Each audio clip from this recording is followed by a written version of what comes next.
Hello, hello. Can everyone hear me? Hello, Denise. Hello, Lee. Thank you for joining me today. So,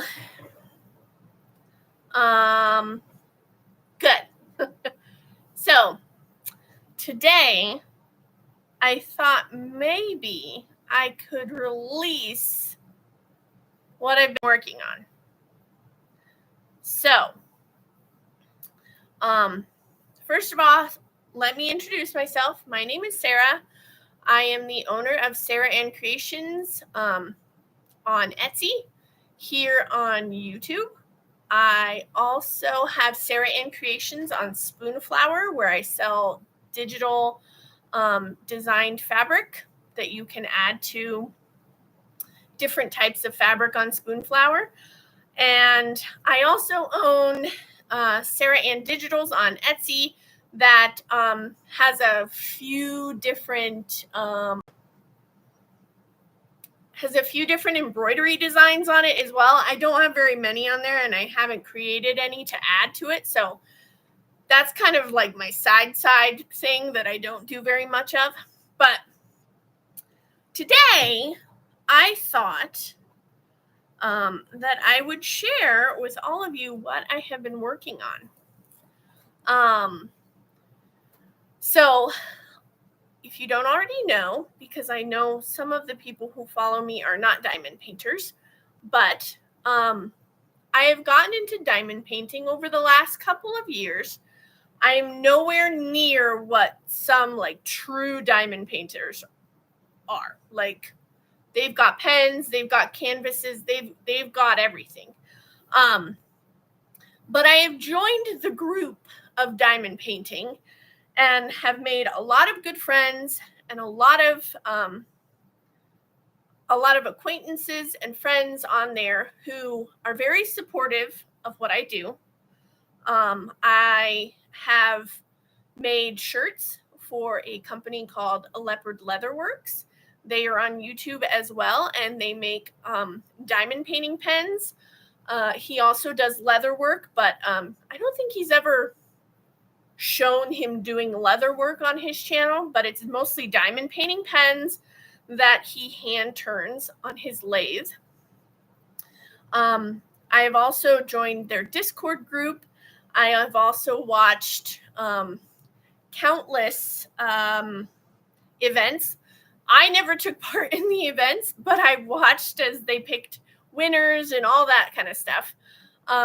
So I've been a part of it just in the background. And then it started to occur to me, I'm like, there are things that I could maybe make that would help diamond painters organize themselves, or things that they just may be interested in. So these are in no way, shape, or form just for diamond painters. You can use them for travel bags. You can use them. I do a plethora of things that's embroidery related. For example, there's my embroidery machine. So I mostly do embroidery. And recently, a friend of mine, Shay, who is Crafting with Shay here on YouTube, is going to be holding an event, a diamond painting event called Oz in Aug, where you diamond paint a canvas that is related to the Wizard of Oz. I love the movie The Wizard of Oz, and I have sang Somewhere Over the Rainbow to my children ever since they were in my stomach. So it kind of has a special place for me. And the second I heard that it was coming up, I started brainstorming. Or, I really didn't do it on purpose. It was more, I was sitting there and I went, ooh, I have an idea. So the idea was a bag, and I took inspiration from Dorothy. I took it, or Dorothy's dress. So Dorothy's dress, the ruby slippers, and the yellow brick road. So those were my three main inspirations.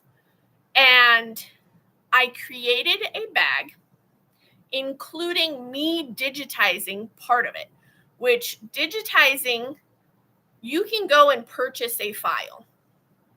And I went looking for a file to see if there was something that I liked. And there wasn't anything that I was in love with.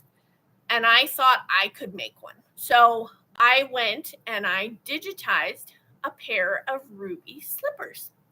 So here, are you guys ready for the bag? So here is the bag that I was inspired to make for Oz in Aug. So here is the bag. So the blue checker is supposed to represent Dorothy and Dorothy's dress. Then here is the ruby slippers, and there's no place like home. And that is not where it ends. So on the inside, you unzip it, and on the inside, you have the yellow brick road. So this was my idea. And it actually turned out a lot better than I was hoping it would. So this is the bag that I will be actually working on today.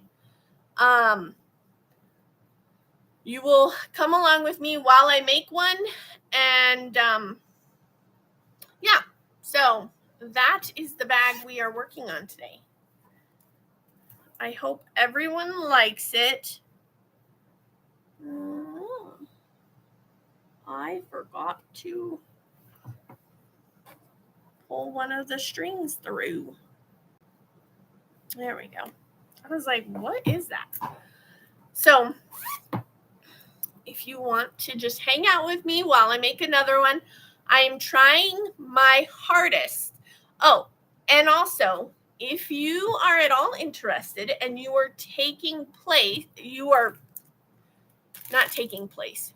you're involved in Oz in Aug, I am actually donating to the Oz in Aug event as giveaways. So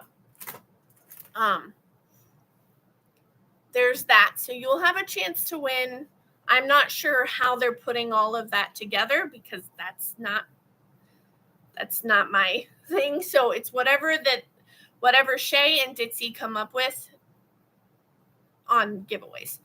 But today I just thought that maybe I could just share how I make them, and then you guys can just see the steps of like what I did to put it together. And I'm trying really hard to produce some before the event so that if anyone is interested, they can be purchased from me.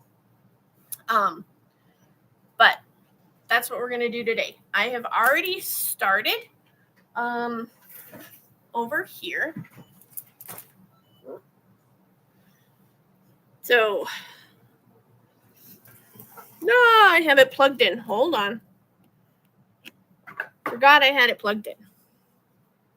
Okay. So, I have my machine here. What is...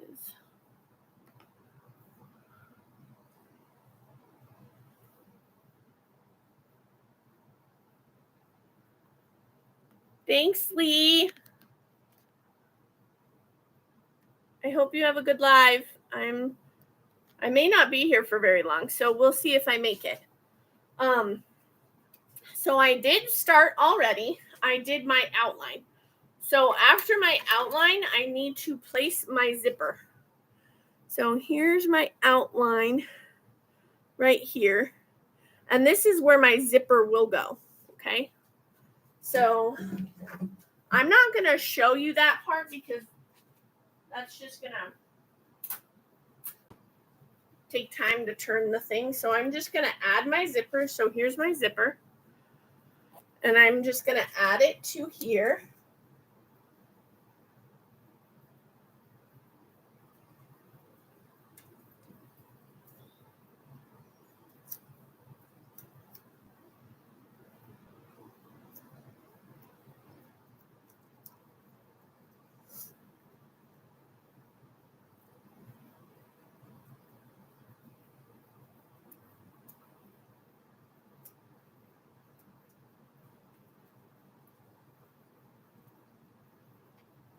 Okay.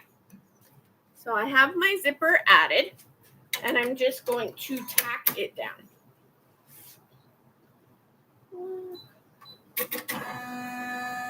And it's just going to sew it to my stabilizer. And I have a ton of pre-cut.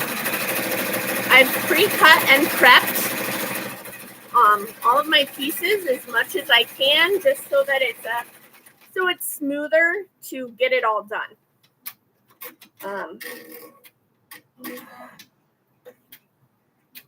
And a little less time consuming to have to stop and do all the prep.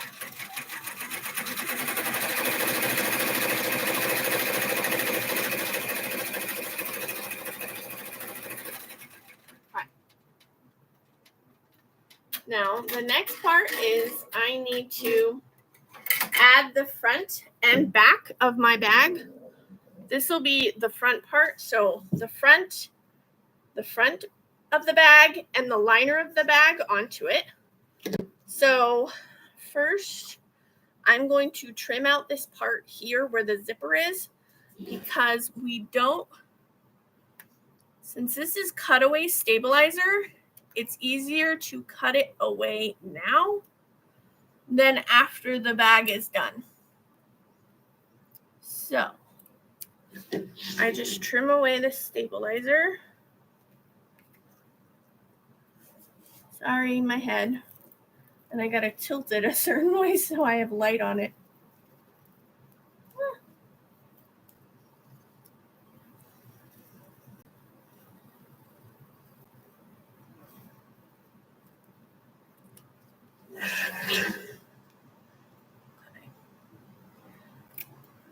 Just trim all of this away.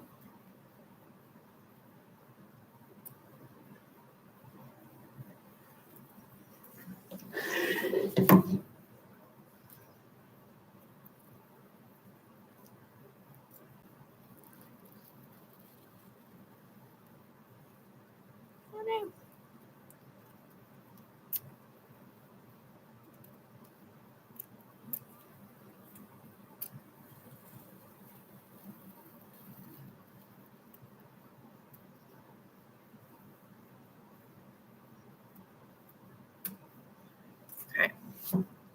So that's trimmed away, and I'm just trimming away some of these threads.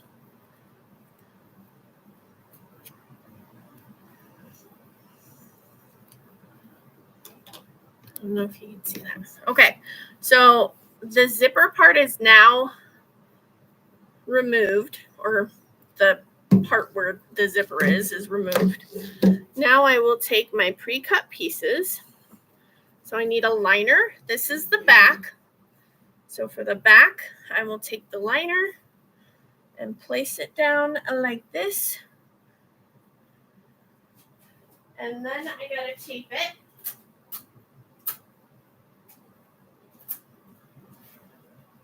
Okay. So I'm gonna tape it here. And I'm going to tape it over here.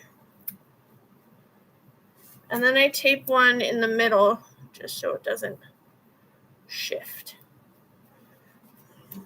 Then I flip it over. And now I'm going to take the gingham print. I think that side. And I'm going to place this one down as well.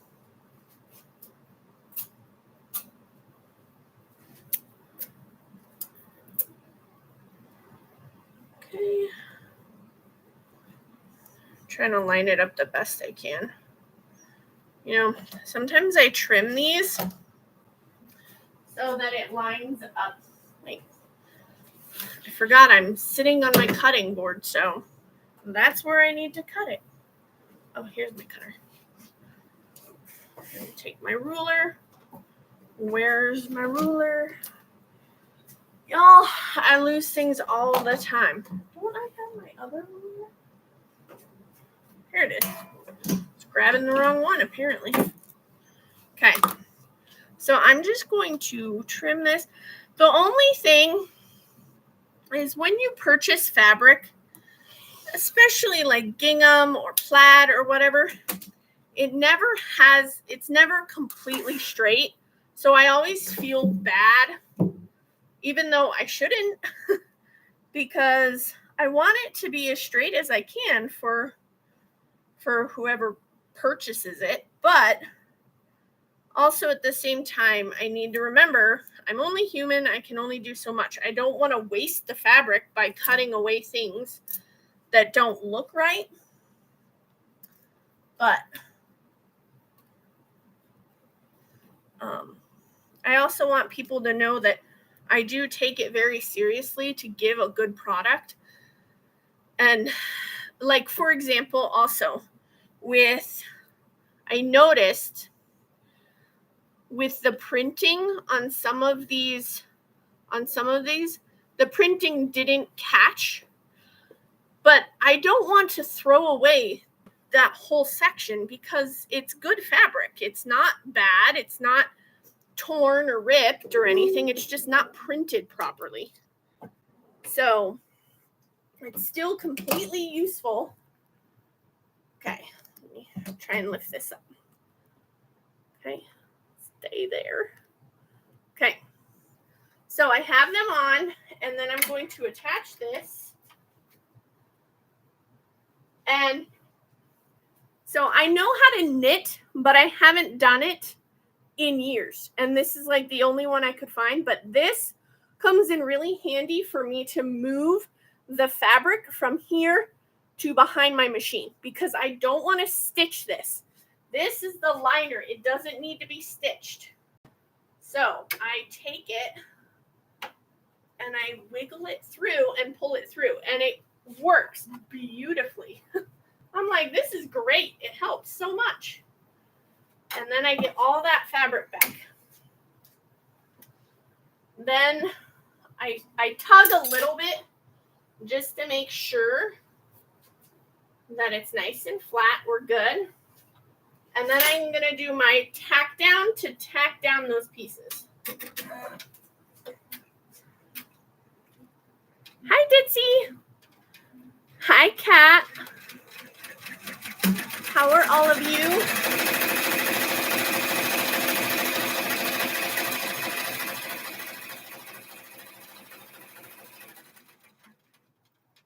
All right. So now that this is done, now I have it stitched. If you can see that little stitch line, it's in white, sorry. But it's stitched along there.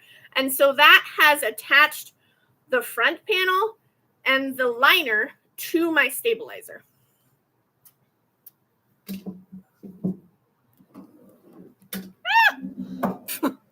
It almost fell off the table. That would have been bad. Okay, now I'm going to remove this tape that I put here because now it's time. Oh boy. Now it's time to do the sewing on the front of the bag. So I'm just removing this. Now it's nice and flat. I'm going to removing this extra tape because I don't need it anymore. It's already tacked down. So, okay. So now so you could finger press this down, but I have a little iron over here that I'm just going to press this down and make sure it's nice and flat so that it's easier to stitch it down.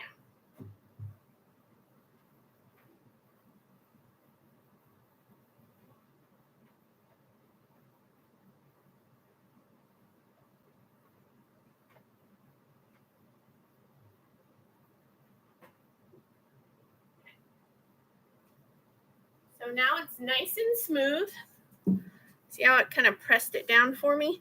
Then I'm going to take this tape and just give it a little extra reinforcement to hold it on either side. Because now I'm going to do all the prettiness on top, okay?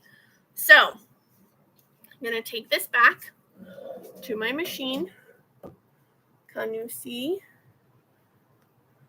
Okay. One day I'll be professional and have all these fancy equipment, but right now you got me with a laptop and my manual adjustment. Okay, so I'm going to take my knitting needle. It comes in so handy.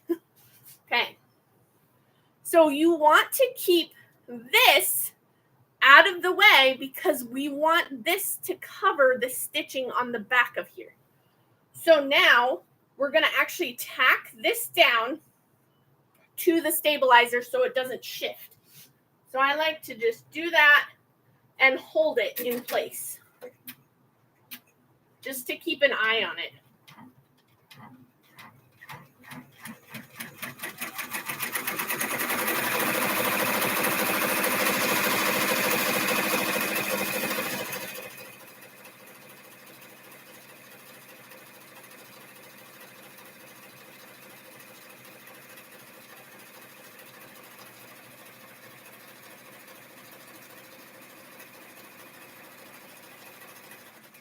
Okay, now that it's tacked down to the stabilizer,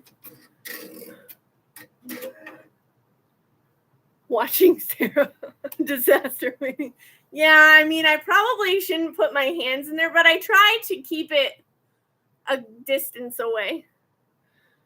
Okay, so now I can add the design to it. So the next thing is so let me grab the bag. For those of you not familiar with embroidery, this part, the shoes, is called applique. So applique requires there to be a placement stitch, a tack down stitch, and then the satin stitch. So I'm going to be doing the placement stitch for this cream color for the inside of the shoes. That's what it's going to stitch next. So it's going to stitch that part. Then you can take fabric. I'll tell you once it's done stitching, so you can hear me better. I wish I could get closer like the camera. Well, so you guys are on my laptop and I can't, if I put it on this table here, this arm comes all the way across and it would push it off. So this is like the closest I can. Maybe I can lower this. Hold on. Let me lower it. Whoa. As I like knock things. Hold on. Let me lower some more. Maybe you guys will be able to see better.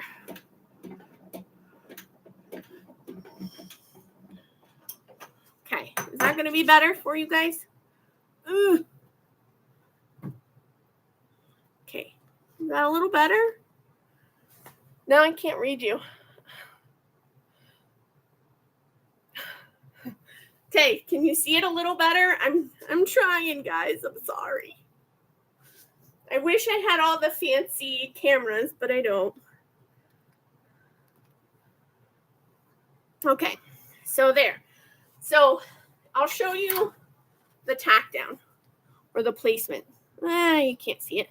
You'll see it with the red shoes. I'll show you when we get to the red shoes. And then you'll know what I'm talking about. So what you do, you usually use fabric. But today I'm going to be using fabric and HTV, which is heat transfer vinyl. So first is the fabric. You take cotton. This is just cotton fabric. And I have put Heat and Bond Light to the back. And Heat and Bond Light is just a fabric or like a paper. So this is the paper. And when you heat it onto your fabric and then you peel it off, there is this glossy stuff. This. See the gloss? This can then be ironed to the fabric you're placing it on. So it's another glue to glue it. So it's a double-sided glue. It glues to this fabric, and then it will glue to this fabric. So since it's done the placement, I'm going to insert this and going to have it tack down, repeat the exact same stitch to tack it onto the fabric.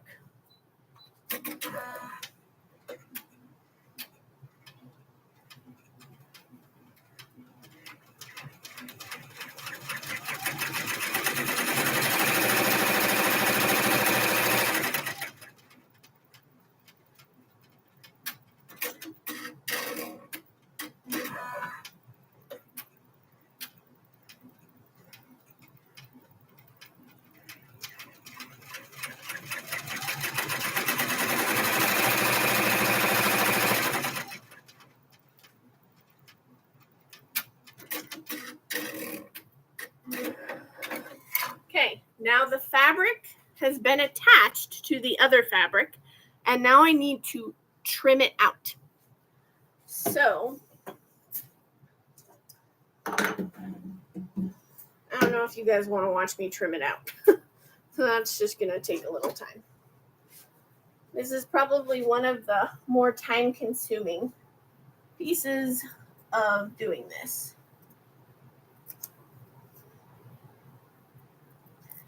And you have to get really close to your stitching.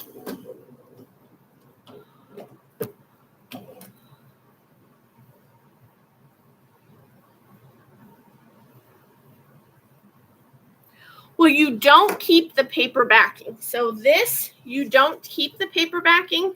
You would remove it before placing it onto the fabric. Because if you kept this on, it's useless. So you need to remove this, then you put it on, and then after you cut it out, you press it with an iron, and it helps adhere it to your fabric or to the other fabric.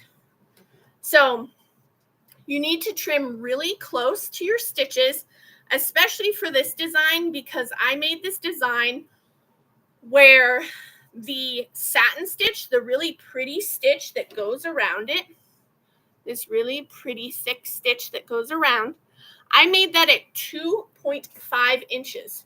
So, or not inches, 2.5 millimeters. So it needs to be close enough that it will cover any edge that may be left. So you want to make the edge as small as possible. I've got zippers everywhere.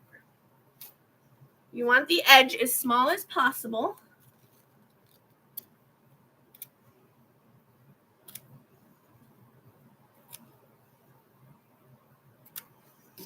Okay.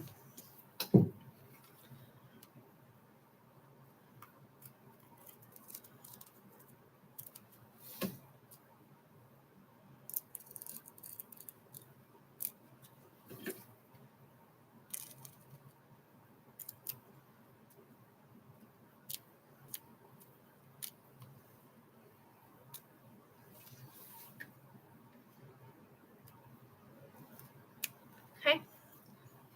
And then I just trim this excess away so that it's ready to go for my next one. Oh, you can't even see. Yes, it stays in place. So really, it's like temporary now, but then once I heat it, it will make it stuck to the fabric. And then when I put the satin stitch around it, it should really make it attached. So, And you have to be really careful not to cut your threads. And I'm constantly moving and rotating so that I don't mess it up.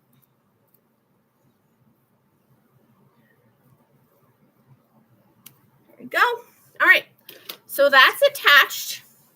And all I'm gonna do, I have my iron over here, but I'll bring it over so you can see what I'm doing.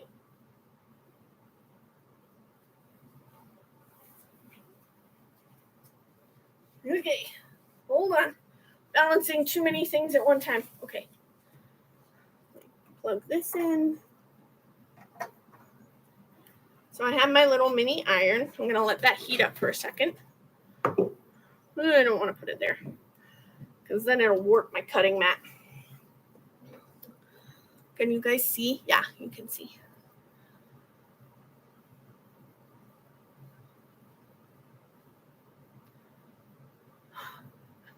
Well, that's one of the reasons why I started with embroidery is because, so I took like a home ec class in middle school and they taught us how to use a sewing machine and we had to sew like a pillow cover. And that's kind of where it originally started, was sewing. I was like, this is great. And then I started watching videos on embroidery and I always have loved embroidery. I thought it was so cool looking, but never got into it until the whole pandemic. And that's when I got into it. Okay, so now my thing is heated up and I'm just gonna press it down for like 5 seconds. Press it down for 5 seconds.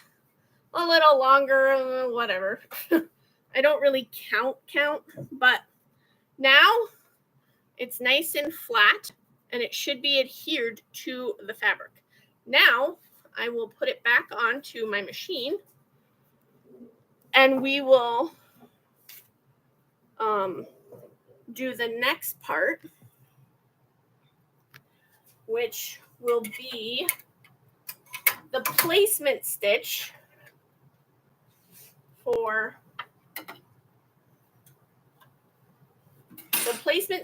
the shoes. So it's going to do it in red.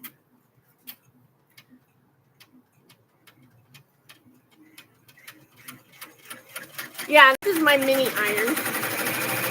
My husband got it for me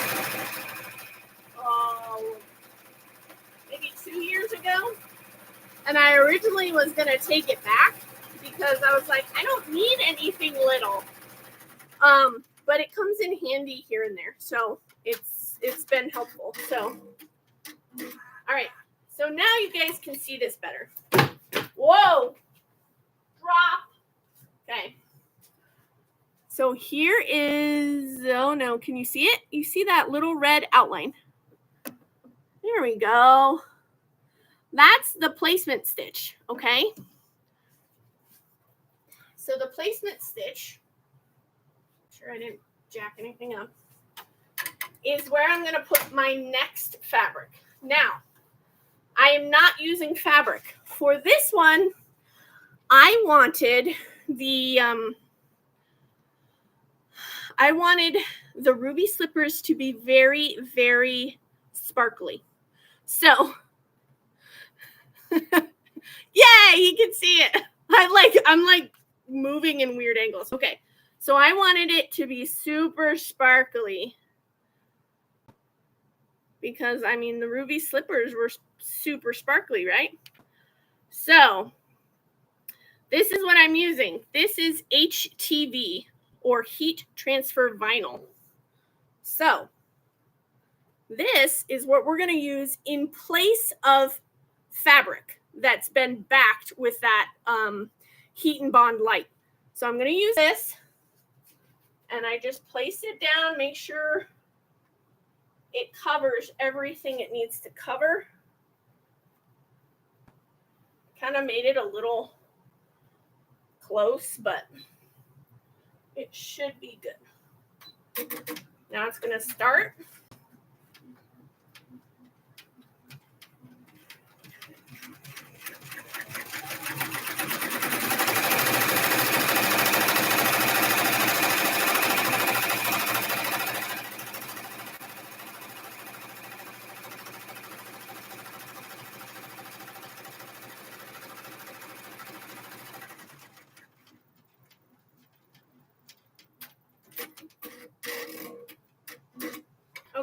Now that's attached.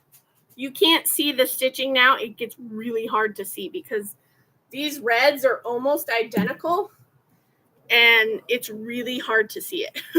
Even I have trouble when I'm trimming it. So let me first, it's all attached.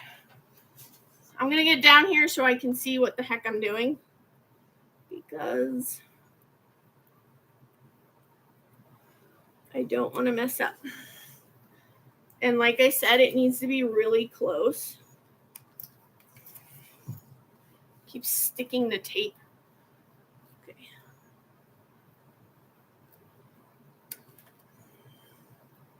Some thread.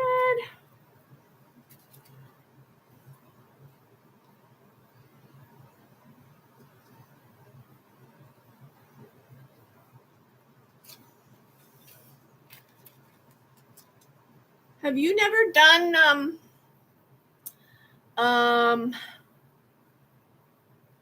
done applique with your embroidery, Ditsy? Or is he just amazed by it because, I mean, I'm still amazed by my machine when I watch it.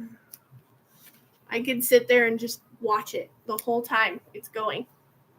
I'm like, ooh, shiny. Ooh, it's making it look cool.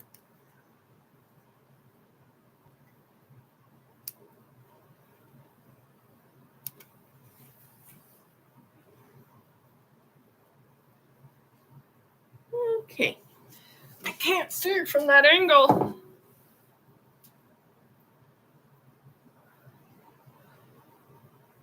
Oh, he never watched you. Okay. Well, that's kind of like my husband. I'm like, honey, you need to learn how to do this. And he's like, nope. I'm like, you need to help me. He was not for that. He's like, no, thank you. I'm good. Sorry if you see my head. I just want to make sure I cut this correctly, because then it's pointless.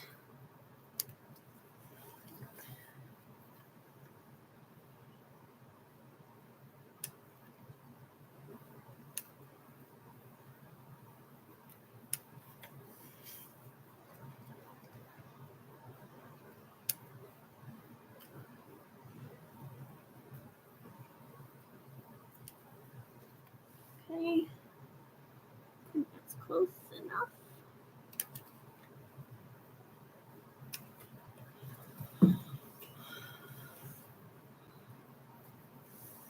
Yeah, I mean, sometimes I nick sometimes I get the stitches, but for the most part, if you get a couple of the stitches, it's okay because it's going to be under more stitching, but try really. The worst part is making sure that you don't cut the fabric underneath it. Because if you do that, then you have a hole in your bag, and that's not where the hole in your bag should be. So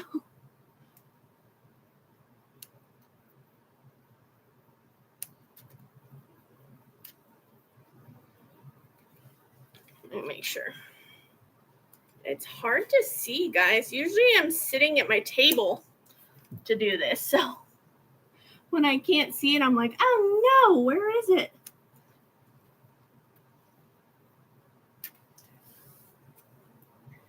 And if I could show you up close, I would, but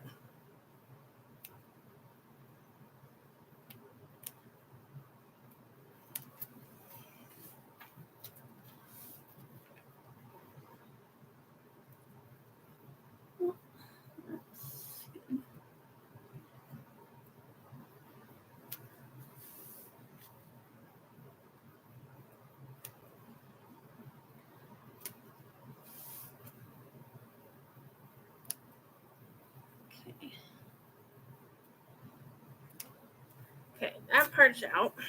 Now I gotta get in between the shoes.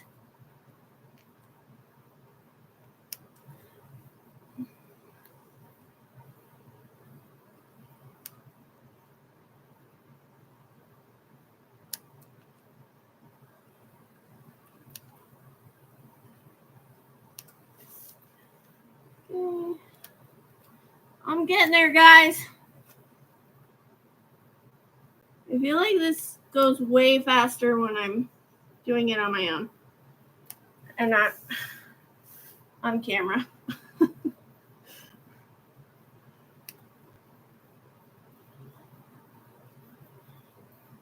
Aha, okay. So now we have the shoes.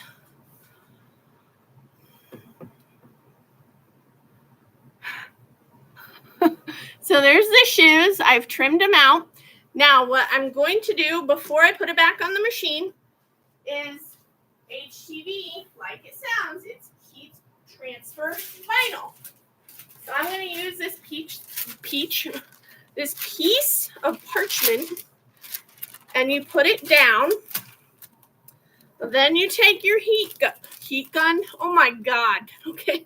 You take your iron and you're going to press it for 5 seconds.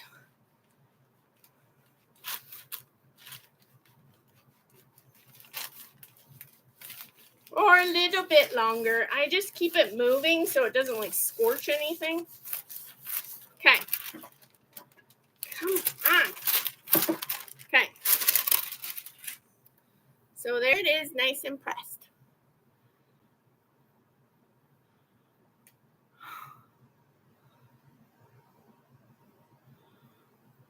Okay. It's going. So that's on. And we're going to go ahead and put it back on the machine. And now it will do the satin stitch. If you think that is amazing, satin stitch is cool. Like a lot more cool.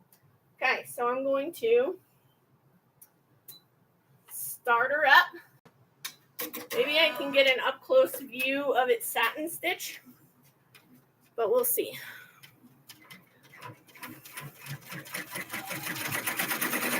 Yeah, my kids do the same thing. They're like, I do that too. I'll be like, ooh. Let's see if I can get a closer view of it.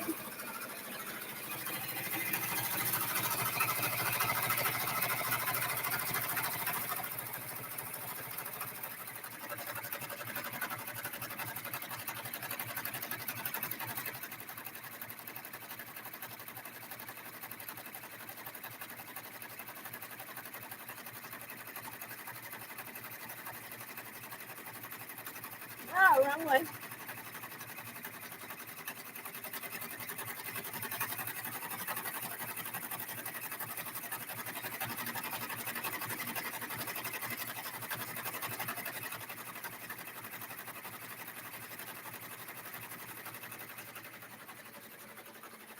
Did you guys see it stitching?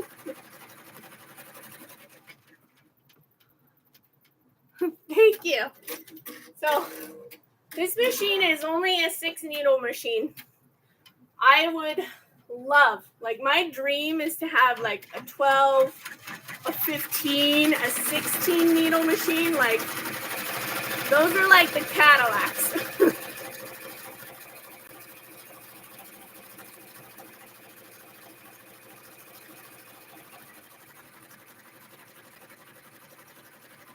I'll show it to you closer when it's like in a better position to see it.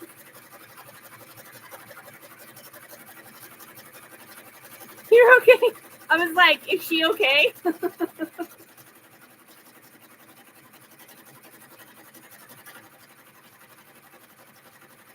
So I originally started my embroidery on a flatbed. A flatbed is like a normal embroidery machine, you know, just like with a...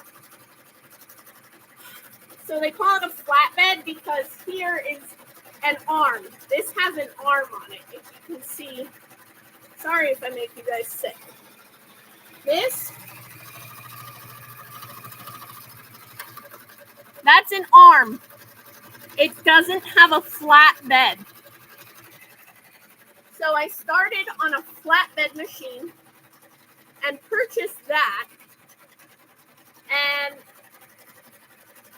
probably less than a year into that machine, I said, oh, I want something bigger. but everything was out of my price range. And then I saw this machine come into a local shop, and they said it was used, but it only had like 800,000 stitches on it, which is nothing on an embroidery machine. And I asked the business if I could trade in what I had purchased from them already and give them more money on top to get this machine.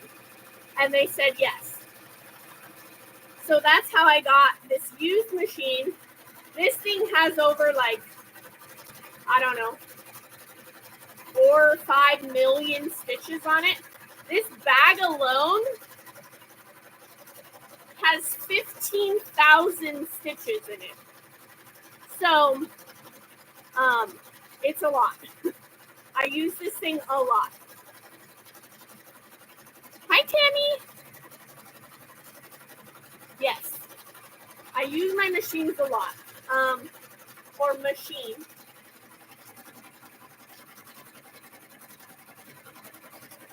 Oh, here I'll show you where it's stitched.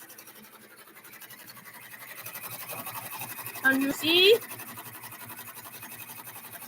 See where it's at right now?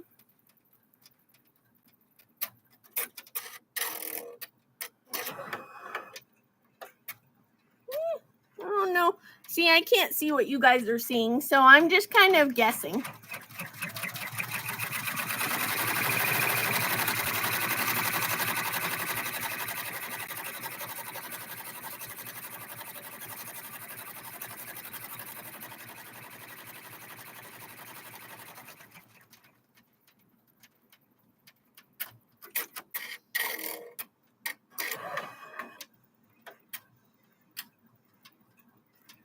Now it's going to do the other part of the red satin stitch.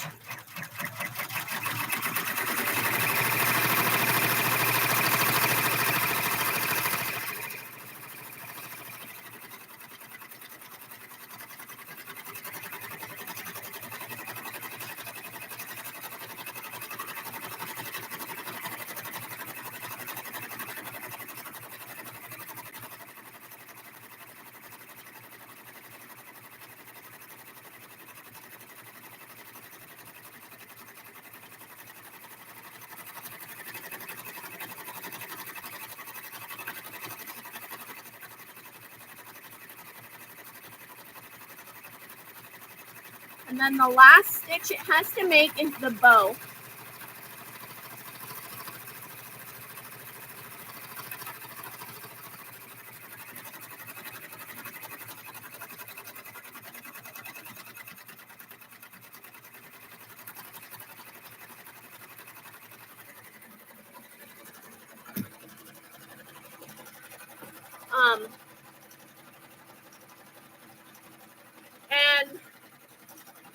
And since that was not, so since, gosh, it's so, like I have a light right here, but it doesn't want to do it. Okay. Whoa, now I made it wiggly. Sorry. So with this, I had to take it into software and create all of those steps. I had to create the placement stitch on the inside, the tack down stitch, then the placement stitch of the shoes, and the tack down stitch. I had to tell my machine how to do each and every one of those things so that when I put it into the file and it goes to stitch it, it does what I told it to do. So that's been something I've learned slowly over time of how to digitize my own stuff. So the shoes I digitized, the writing are alphabets that I already purchased or fonts that I purchased. But I have digitized fonts as well. So let's see if I still have it. So this leopard leather work bag, I digitized their whole logo. So I did the leopard, I did the wording, all that. So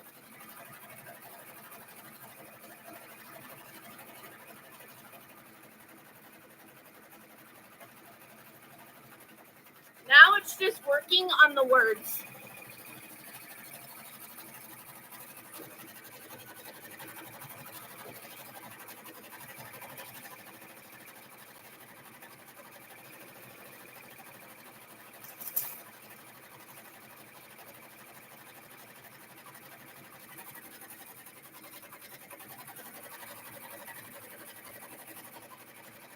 Thank you, Kat. Does anyone have any questions for me?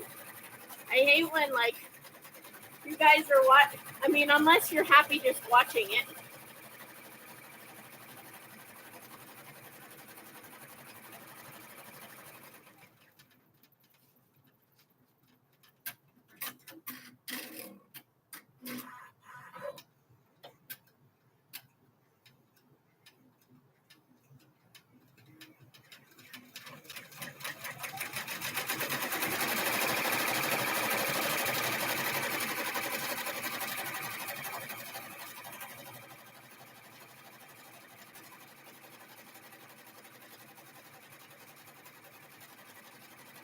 And each bag takes me about, for this bag, probably an hour and a half to 2 hours to make.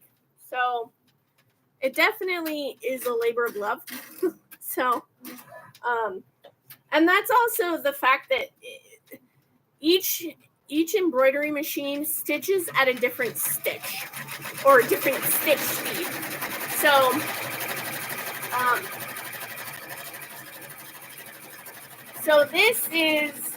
this machine can technically go up to 1,000 stitches per minute. But I never put it at that because it won't stitch as nice, because it'll just be trying to go as fast as possible. So I keep this at about 800. Or on here it says RPMs. So I keep it at around 800. Sometimes I lower it to 700 if it's something really delicate that I just want it to slow down a bit and take its time. I feel like if it goes up too high, it's just gets sloppier. Now, there's a difference between 1,000 on this machine and 1,000 on a bigger, better machine. On a bigger, better machine, they can run a lot faster. Their 1,000 is faster than this 1,000, if that makes sense. They just run a little bit differently. For example, there is a embroidery company called Melco. If you've ever heard of Melco, it's actually out here in Colorado. I think it has its main building in Denver. So a Melco is a really nice machine, and Melcos also don't require tensioning. They like self-tension themselves. So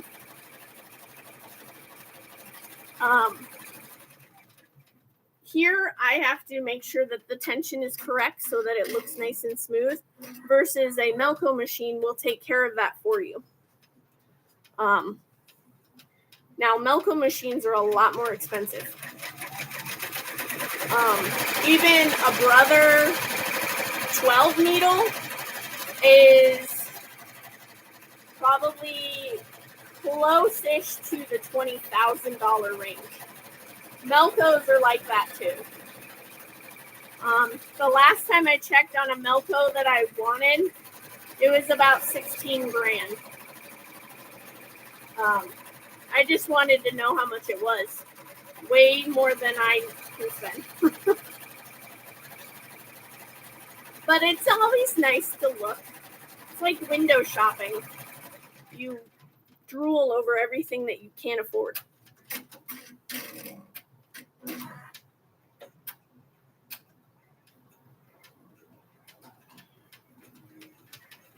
Also, the other thing I was thinking about doing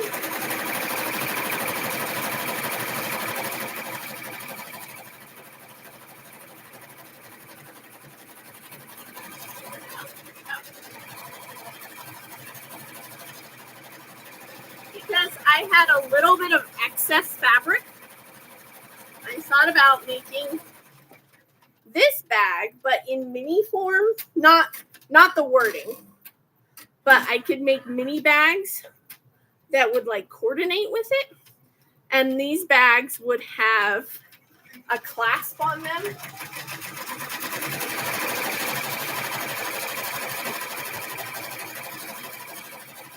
They would have one of these on them. You can see it. It's like a little lobster clasp. So you could attach it to your keychain or your key ring or so I thought about making some of those too. So I don't know, I haven't done it yet.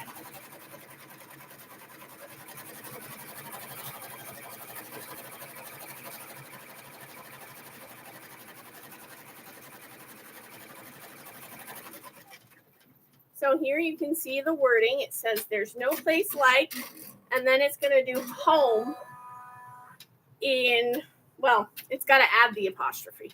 So it's going to do home in the bottom.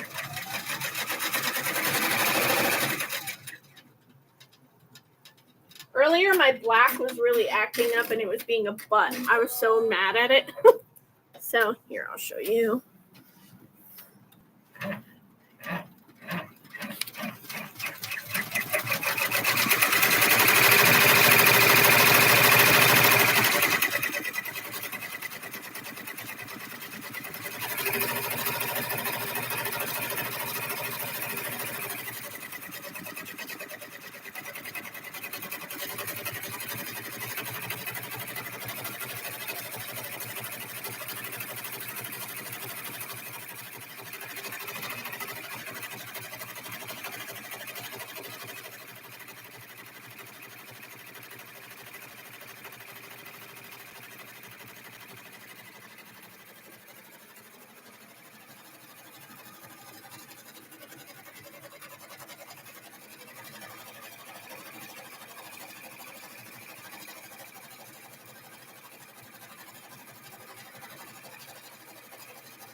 It's almost done. It's on the E.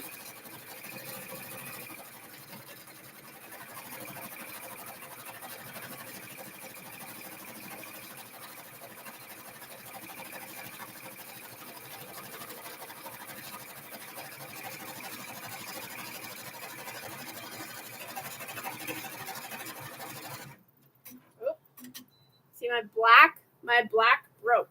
So it happens. It's been happening a lot today, which is making me angry. So my machine was like, hello. That's what my machine does when it notices a thread break. It'll be like beep beep and it'll stop the machine. Now it kind of stops the machine a little late.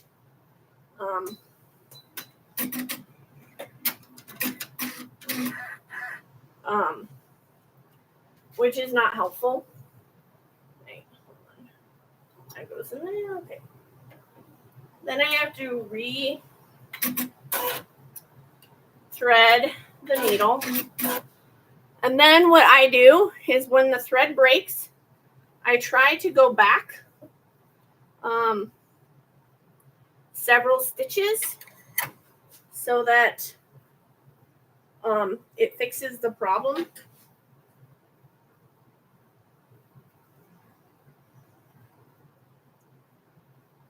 So what I do,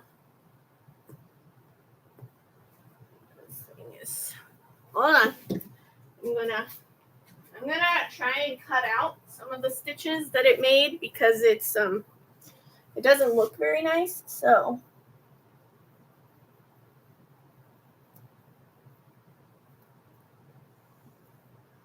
I'm just gonna try and trim out a few so that it looks a little bit better.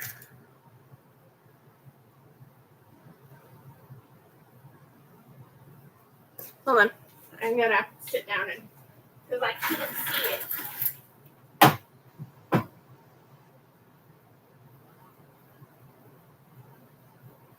I want to make sure I can see what I'm trimming.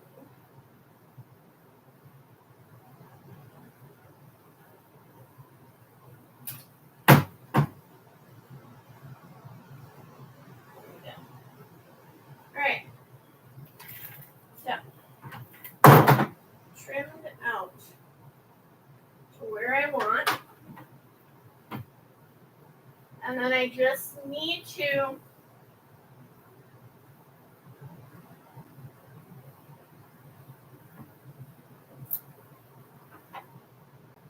start my stitching before that place so it can help seal it in.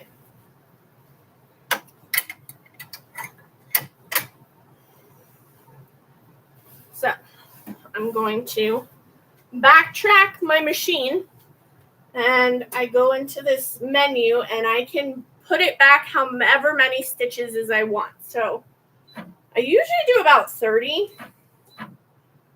I think it might need about 40. And then I can bring this down and see if it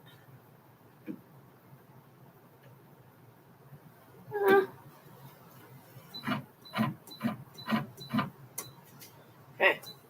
Let's see if that works.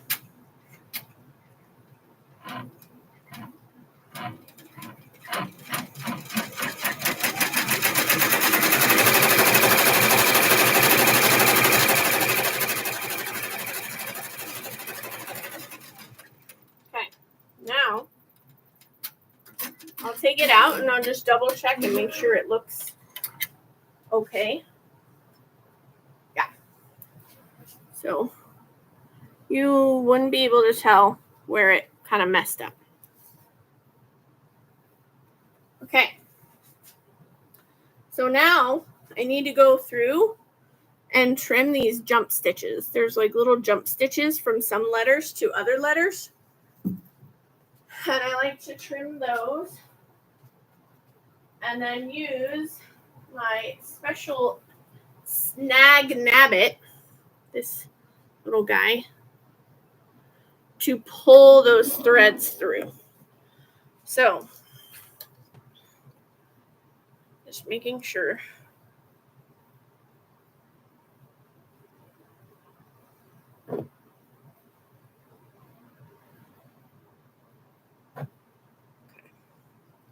So I'm going to go in and I'm going to trim those little jump stitches. There's one there, there, there, there, there, there, there. So I just trim on one side. It's usually on the right side that I trim because that's the one where it hasn't connected. It just jumped over to it and started stitching.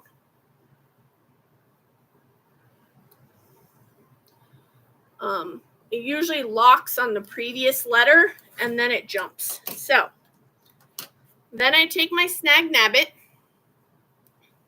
which is very, very bent, and I stick it through where the thread is coming through.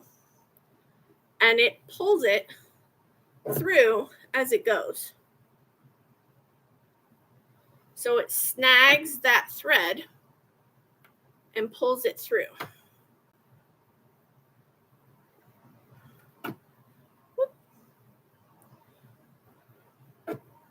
Oh, that one's not going through.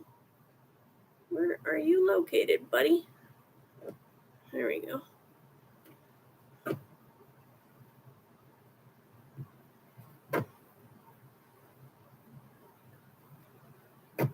Okay, so that's all done. And I clean anything up that I might need to clean up. And the shoes look good. And the home looks good. Then I flip it to the back. And you don't technically have to do this, but I like it to be a little neater when people get, even though this won't be seen because this will be attached like this, I still like to make it look neat, or at least a bit tidier. So I just go through and trim some of these excess little trims, because that's what these are. This is when the thread is trimmed by my machine automatically. I just go through and trim those.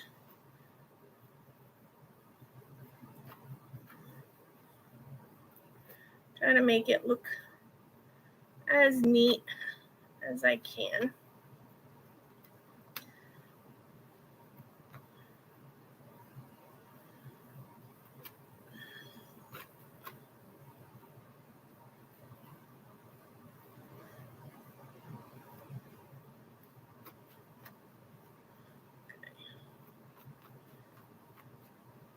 And it doesn't have to be perfect, but I like it to be a little bit more finished.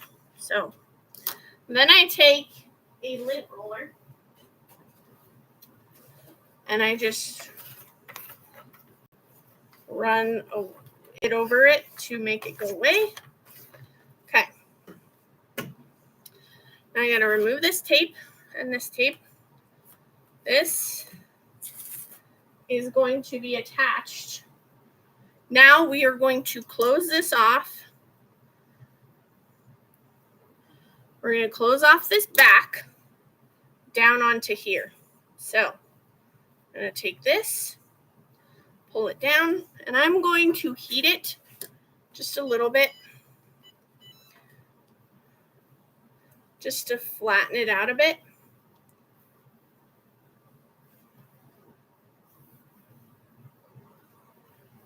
Like I did to the front, just to smooth it. Okay, so that's done.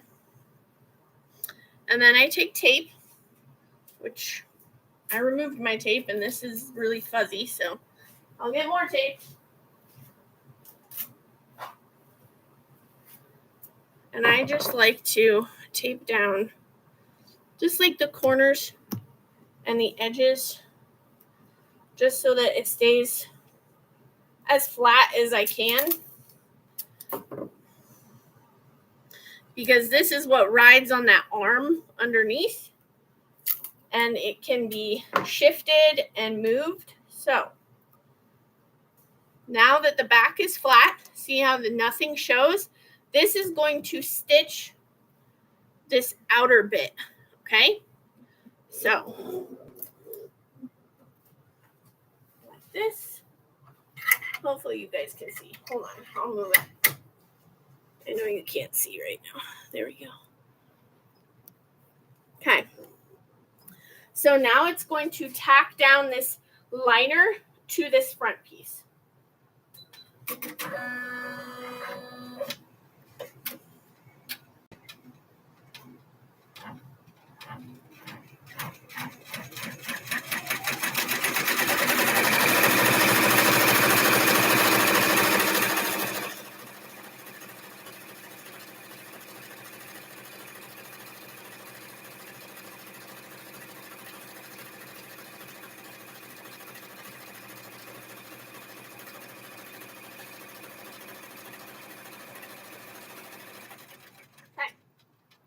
liner is now tacked down. The next step is going to be putting the backing, the outer backing on. So when you're going to put the outer backing on, first thing you want to do is open up your zipper. If you don't open up the zipper, then it's no longer a zipper bag, it's a sealed bag. So I open up my zipper, hold it in place, and you don't want it to go past, you don't want it to go past the stitch line, or it'll be outside and you'll cut it off and it won't have a zipper tab anymore. So, and I like to hold it together with tape back at the beginning so that it's not too wide apart. Okay, now that that's ready, I'm going to add my tag. Guys, I'm trying really hard not to forget these steps. So this is my tags. And just Sarah Ann Creations.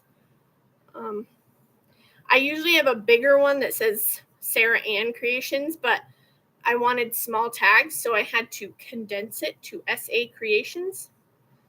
And I just press it again. Make sure it's good and pressed. And these I actually had made on Alibaba, I think. I've never purchased from AliExpress, but I went on to Alibaba and had these made a while ago. So I have my thing ready, and I'll take a piece of tape. Now, everything on the inside here portion, on the inside of this stitch line, will stay on the bag. Everything on the outside of the stitch line will be cut off. So I have started to measure exactly where I want my tags to be. So I take this.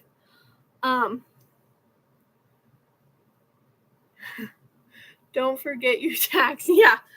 So I take my ruler and I place my tag about 1.5 inches up from the bottom. So I put this on the bottom stitch line and I go 1.5 inches.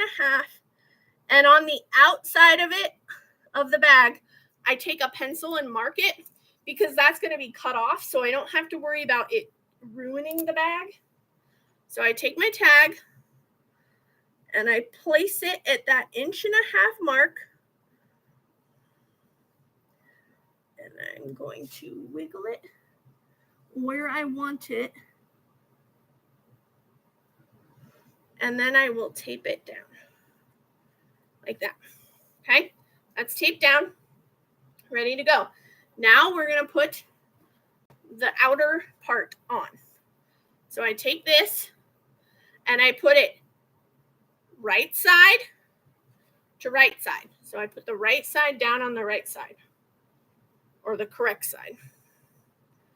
And I will line it up as best I can. I try to make it as even as I can. It doesn't always work properly, but I try my best. But I hope people understand, like, I'm not a machine. I'm a person. It may not always be, like, perfect, but, like, it's as dang near close as I can get. And there are a lot of times where a bag didn't work out right, and I chucked it because I was worried that people would be like, oh, that's not good. Like, for example, I have a bag that I chucked in here.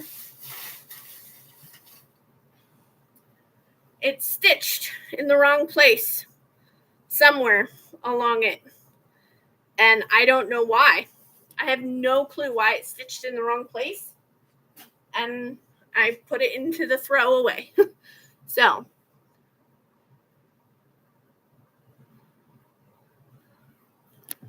sorry. Yeah. Having it, well, because, okay, so it's not going to match on the side. Like, that's going to be impossible. If I did that, I'd probably make myself crazy, right? So I'd make myself nuts. But I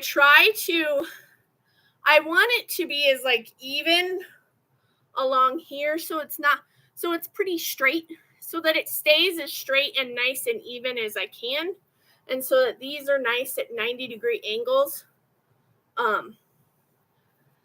But I mean, when fabric is cut in fabric stores, they don't care what it looks like. They just chop it. They don't make sure that it's aligned correctly. If they were to do that, I've had people in the past tell me that they made the people make it correct, and they said it was almost off by a half a yard. Like, it was shifted so much, because they don't care. When they lay it out, they just cut up the center, or they just cut up the line where they cut. And I mean, I'm not going to fight them on that, because one, it's not their fault, because they're just doing their job, right? They're just told to cut it and sell the piece. Really, it's usually the job of who manufactures it to make sure that it's lining up right. But it doesn't always get that way, and it ends up being off. So anyway, I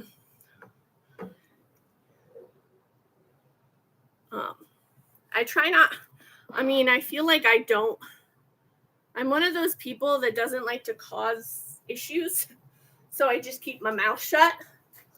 But I also don't want to be the jerk, because I've worked in retail my entire life. I've worked at movie theaters. My first job was a dishwasher. I've done movie theaters. I've done receptionist jobs. I've done baby clothing stores. I've done a ton of different jobs, and I've learned how much it sucks to be the person who has to deal with those kinds of customers. You know, it's not fun to be yelled at and like treated like you're the scum of the earth when you have nothing to do with that company. Which is kind of why my business is not a flourishing giant business, but I like working for myself, because I know I hold myself to a higher standard than some people, and I'll just, I try to make things as nice as I can. Like, I try to make quality.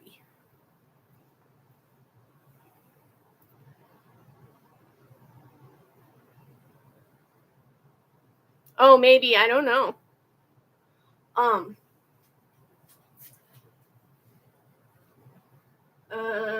Now it's gonna do like 4 rounds on this fabric. I'm sure it's all good. Okay. So it's gonna go around 4 times to stitch it down, like to tack this back panel down.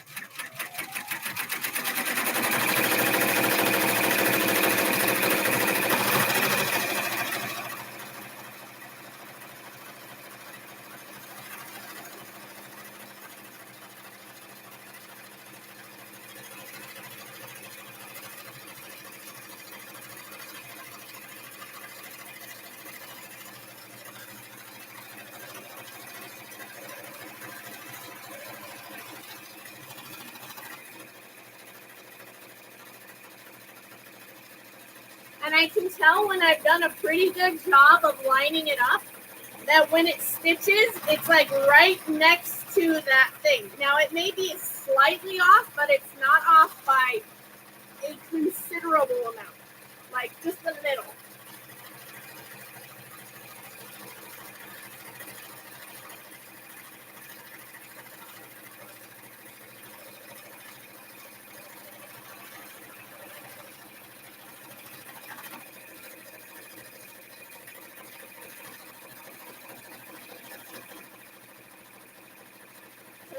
going its third time around, and then it'll go one more time. And the reason why I think they made it this way is because embroidery thread is strong, but it's not extremely strong. So by making it go around multiple times allows it to have a very good strength to it. So I think that's why they do it that way.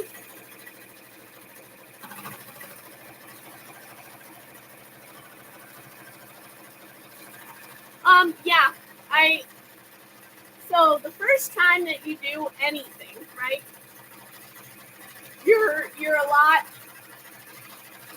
like questioning everything you're doing. You're like, oh, did I do that right? Oh, did I do that right? I've gotten a lot quicker. And I'd be a heck of a lot quicker if I had more machines, you know. If you had more machines, you can produce more at one time, right? But I need to keep reminding myself I'm only one person. Like, and I think a lot of people, I think as a society, we've forgotten that yes, I purchase from Amazon. I purchase from Amazon just like anyone else does, right? We all purchase from places that are quick, that are fast, that can get us things. Like as a business, you need things fast. You need things the next day or within a few days. But we also need to remember that people who are not Amazon, like me, we can only go as fast as our one little person can go. And there's only one of me, and I do everything. Like I cut out the fabric. I prep the fabric, like with different things on the back of it. I hoop every single thing. I run every single stitch. I package every single thing. I put every single thing online. I photograph every single thing. I have to keep track of everything that I spend. So there's only one of me. And there's a point where my brain goes like, okay, I'm done. But yeah, I'm getting faster at it. But I do know that I hit a wall at some point during the day. And I go, oh crap, like I'm screwing up a lot. And that was like with that bag. Like I didn't mean to screw it up, and I don't know exactly how I screwed it up. But I hit a wall last night, and I had only made one bag before that one, and it was fine. But I hit a wall and I said, oh crap, like I shouldn't be doing this anymore tonight. Like I know when I reach my point of doneness and I'm like, okay, you need to go to bed, or you need to separate yourself from the issue. Okay. Lastly, I know I made that like super long and drawn out. Sorry. I feel like it's important to just share with people that people who have a small business, they are literally a one-man business for the most part. You're only a one-man show. Like I'm a one-woman show. It's only me. My husband does not help me. My family does not help me. It's only me.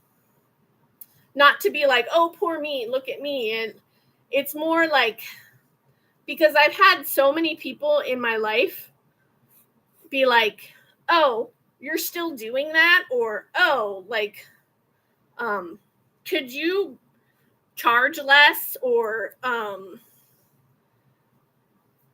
and I just wish they understood that, like, there's only me. I'm not paying a crap ton of people to do my job. Like, it's me and only me. And I try to make good quality things. I try to offer nice things as best I can. But I feel like sometimes I need to tell people that, because we get so like ticked that things can't be done quickly or on our time schedule. And I'm the same way. I'm not saying that any like, I do the same thing. I'm like, oh man, why does it have to take so long? I do the same thing, even though I am a creator. But I'm just saying, sometimes we got to stop and go, hold on a second. Like, these people are only themselves. They can only do so much. Okay. Now I have my back liner on, and I'm going to stitch that down. This one only stitches once. So I make it sure it's attached and nothing's folded. And it's just going to go down, stop here, come back up, go around, stop here, and come back up and go around.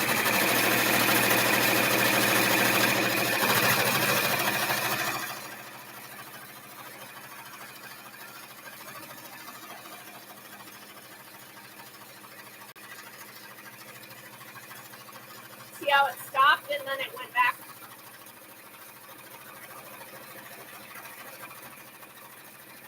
It's going to do the same thing on this side.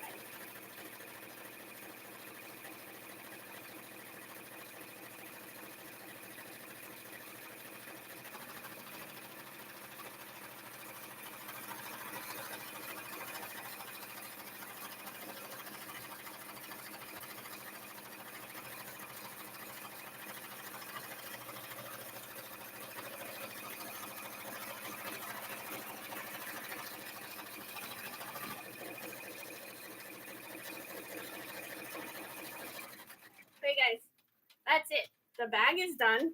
Let me move you back to over here, because I will finish it up over here. Stuck. Okay, there we go.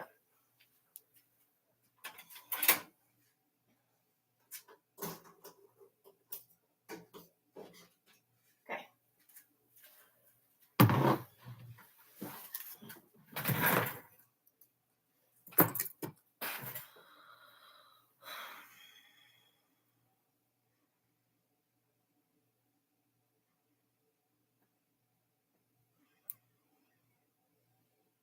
Yeah, that's true. Now, I think it's hard for me though, because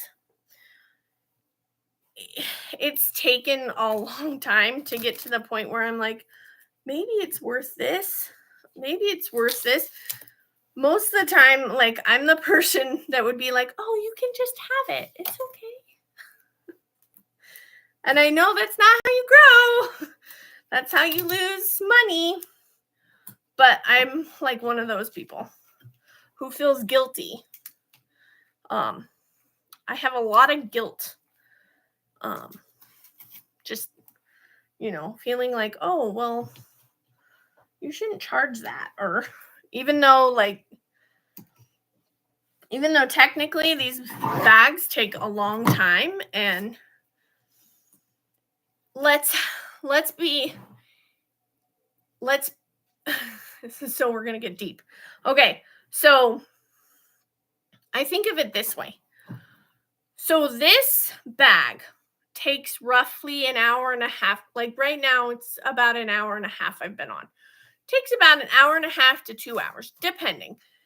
If I'm going to include me cutting the pieces and prepping them for this, probably takes closer to the 2. If you had a job anywhere else, let's say the minimum is $15 an hour. So that would be a $30 bag. But that doesn't take in account the hundreds of dollars that you've put into purchasing fabric, the stabilizer, the needles, the thread, the maintenance. Like, that machine is $300 to have it checked out. The the this interfacing on the back, the bobbin thread, the time it's taken you to try things out. So before I even stitched these, I did test stitches. These are 3 test stitches. That was time and money and fabric that I used for it, and zippers. Every single thing that you put into it. So if you're saying, oh yeah, $30 for the bag or $40 for the bag, which that's what I'm asking on these bags is $40. It's still there may be a slight profit, but not a huge one, and I think I haven't, I myself probably compare myself to Amazon too, where I say, well, people can go to Amazon and buy a bag. Nobody's going to come to me and pay the price. You know what I mean? So I probably put myself in that area and go, oh, well, nobody's going to want to pay my prices when you can get a bag for way cheaper on Amazon, which is where my mindset goes.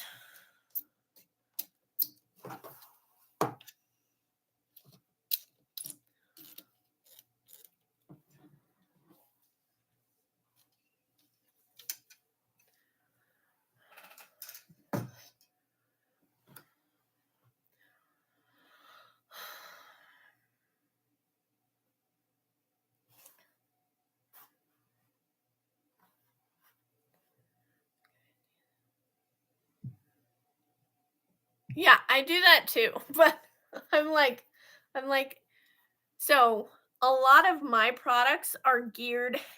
So the products I use for my craft shows are very much geared towards kids. I do a lot of crochet items, like little amigurumi things, like this little octopus, right? And I have I have mermaids and dogs and that kind of stuff. And I'll see these little kids run up and they'll be like, mommy, I want this. And their mom will be like, no, that's too much. Or the people that come up and they take pictures of what you make so that they can show their family members what they want them to make. I've had that a lot. Yeah, I know, but I don't know. You run that fine line of feeling guilty about, I don't know. Maybe it's just me. Well,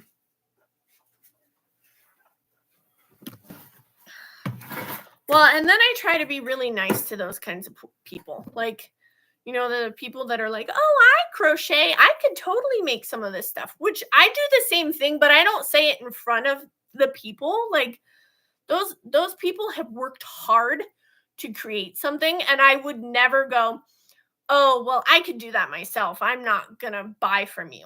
Like, I may say it in my head, like, oh, I could do that. But the vast majority of the time is, are you going to do that though? No, you're not going to do that. But I've also reached a point in my business, like I remember I used to feel like if I shared anything with anyone, that somebody would use it for their own advantage and I wouldn't get the sale, right? But I've also come to the point where I've had somebody ask where I got a file for embroidery, and I'm like, well, I don't want to tell her where I got it from because then they can go and make it and I won't get a sale from it. But now I've turned to the point where I say, okay, I'm going to share with her where I got that file, and me sharing it with her, maybe it'll come back to me in good karma. Like maybe it'll come back to me in getting a sale by someone else, like some complete stranger. So I've started to try and get more of that mindset. It's hard to feel like, oh no, I'm not going where I want to go. But I also try to think, well, maybe it'll come back to me in good karma. It'll come back to me in a sale and, whatever.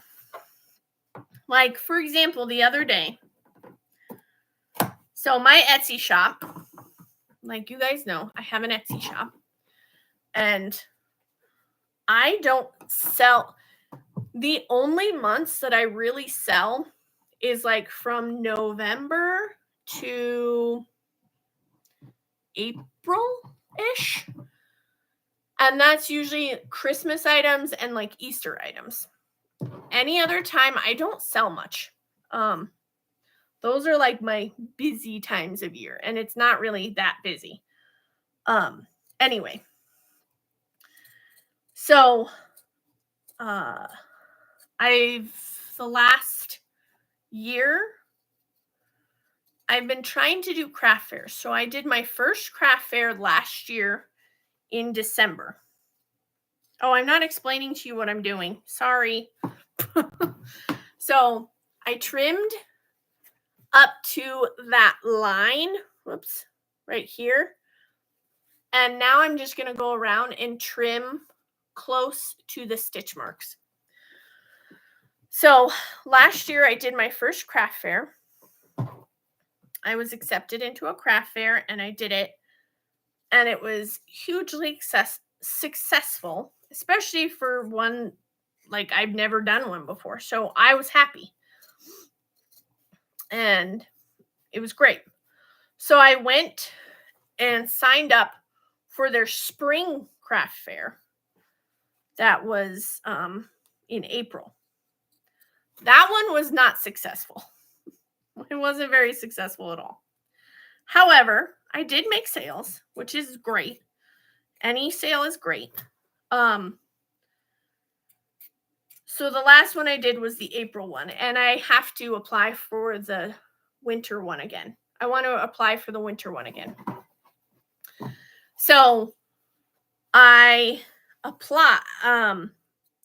So 2 nights ago, I was sitting on the couch. It was 9:30 at night, right?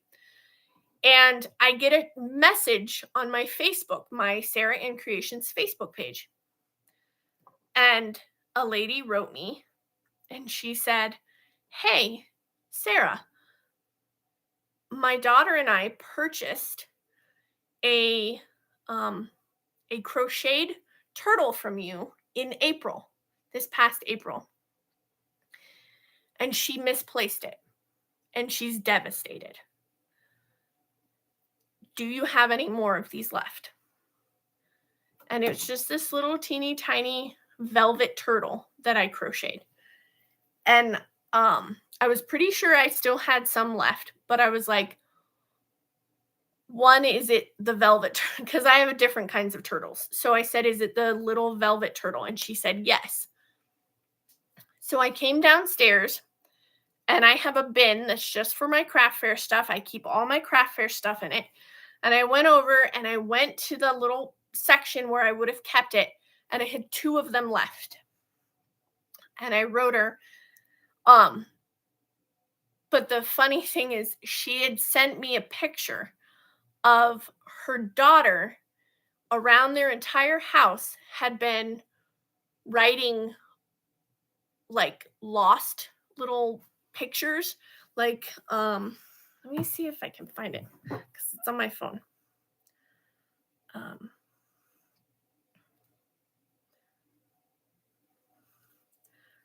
So she had these.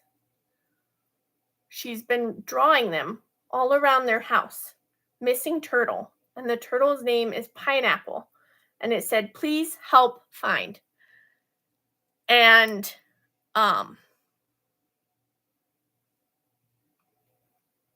I had one left, or two of them, luckily, but I had one left. And I wrote her and I said, I found one, and I took a picture and I said this, and she was like, yes, that's it. And she's like, can I buy it from you right now and I'll come pick it up tomorrow morning? And I told her, of course you can. Let me go into that. So this is the turtle that she was talking about.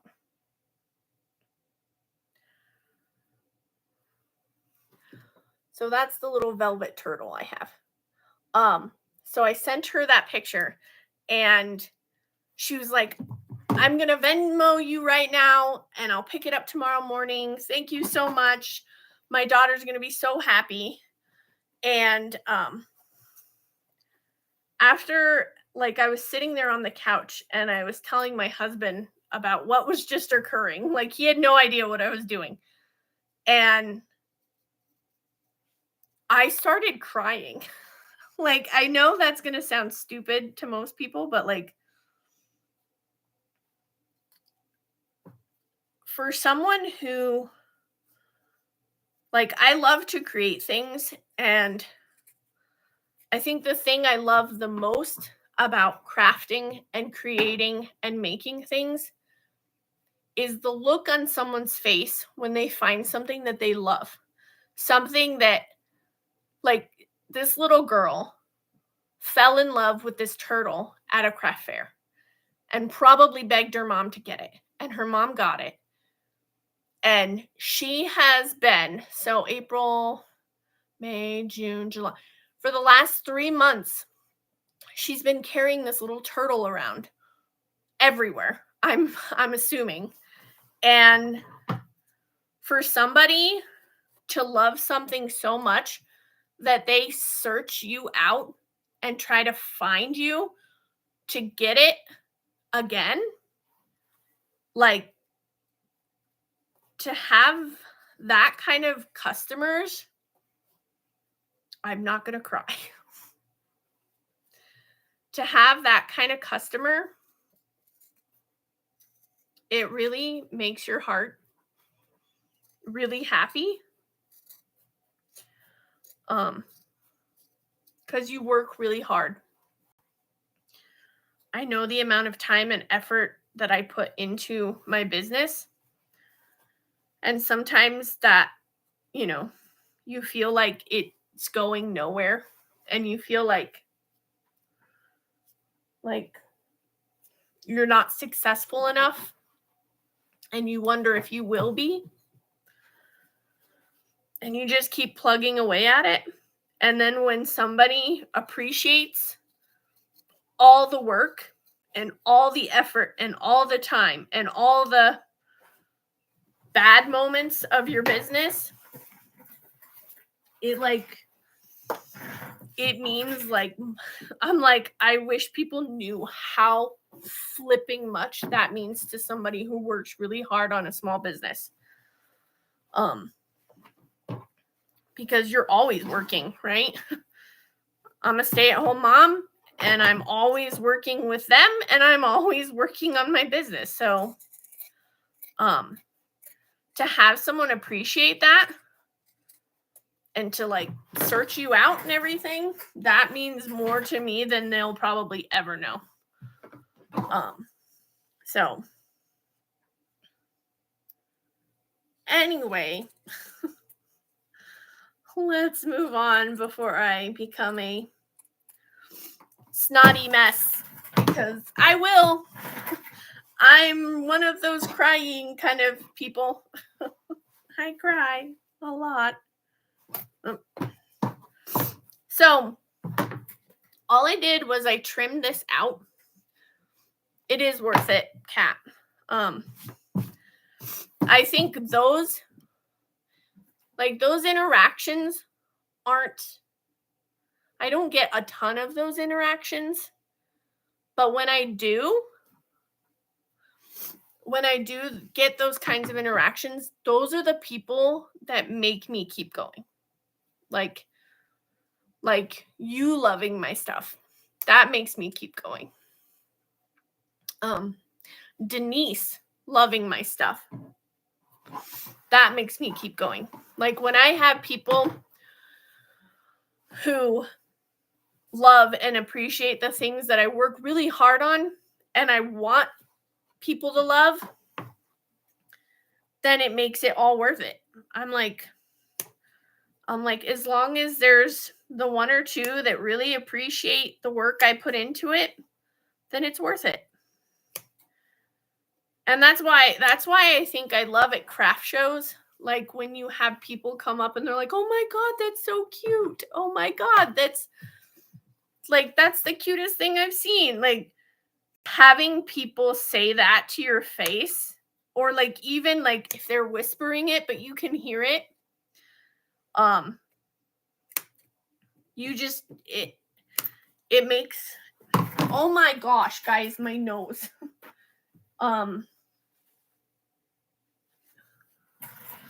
It makes it's such a good feeling. Like it's like your heart, you're just like, oh, I'm so glad they like it.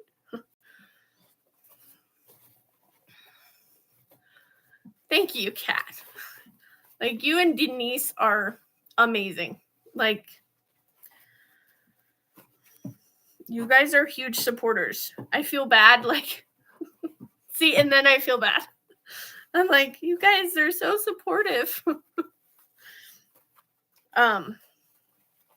Because everything I do in my business, every single cent that I make in my business goes back into my business.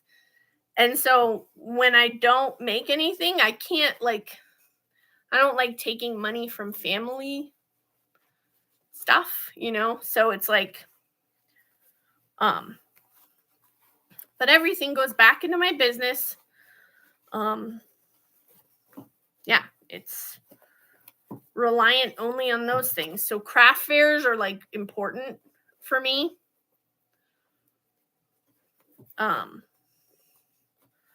But yeah, I think winter craft fairs are the only ones that are, because a lot of the things that I do make like crochet wise are like hats for like babies.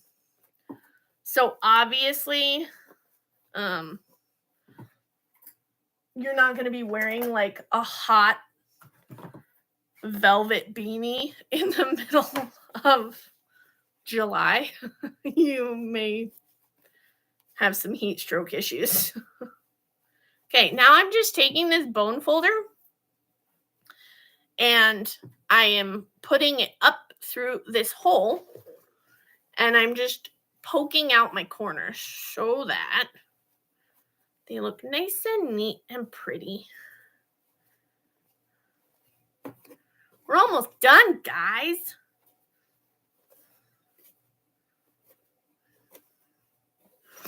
Okay. Poke, poke. Some corners are more likely to move than other corners. Okay. And then, I didn't bring my other stuff back over.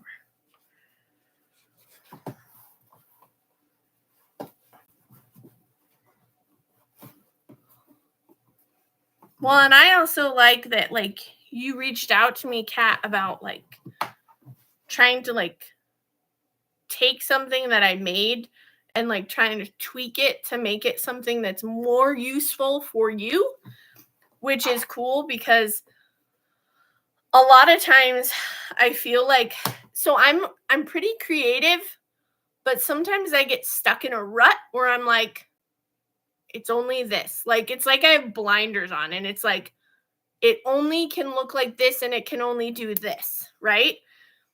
And then when somebody as an outsider looks on and they're like, can you do this with it? That's when I'm like, ooh, like that's where everything gets flowing. I'm like, oh, maybe I can. Let's try this or let's try that. So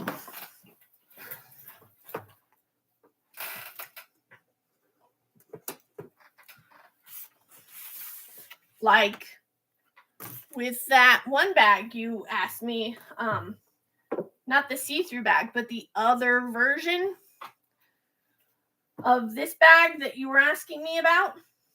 It's like a challenge, and it's something that I'm willing to try. I don't know if it's going to work or if I can make it work, but I'm trying.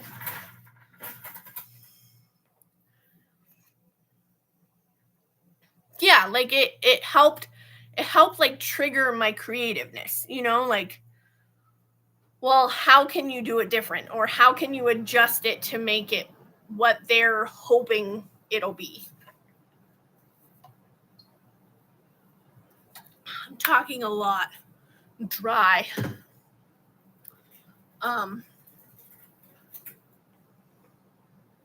So I like when people do that. It doesn't happen very often, but it's cool when it does, because then you're like, yeah, good idea. Okay, now, since it's all turned, I go through and I press all these like seams down to make it nice and smooth.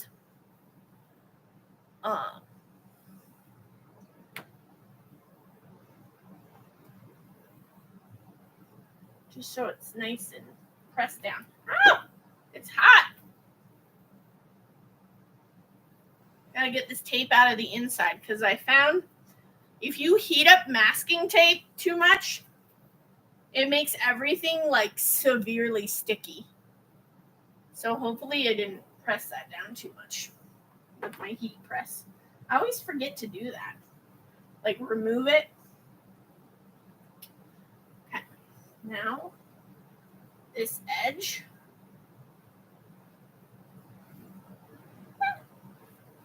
Push that down.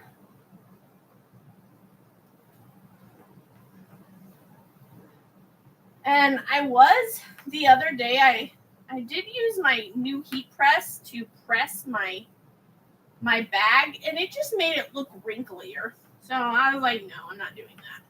So I just use this little heat press to try and iron things out.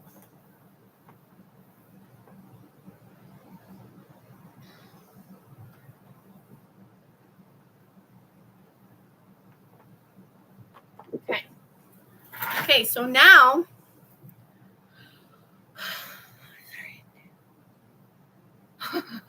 no.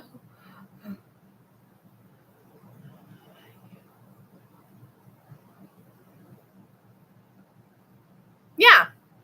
I was like, well, and then I also try not to like make promises, because when I was a kid, I hated when people promised that they were going to do something and then they didn't follow through. Like, that's like one of my biggest pet peeves. Like, cannot stand it. So I try never to be like, yeah, I can totally do that. I'm going to do that. Don't worry, it's going to happen, blah, blah, blah. I don't promise anything. I say I'll give it a shot and try my best, but I'm not going to promise anything, because it's like with my kids. I don't promise them anything. If somehow they come up in their head that I'm going to do something, I'm like, I never said that. I don't make promises.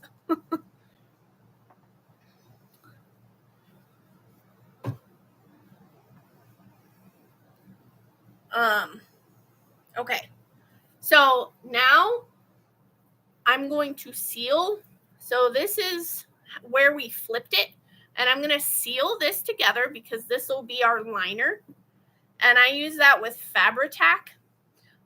You can use a sewing machine. You can use, there's also like a tape that you can line it and then do it.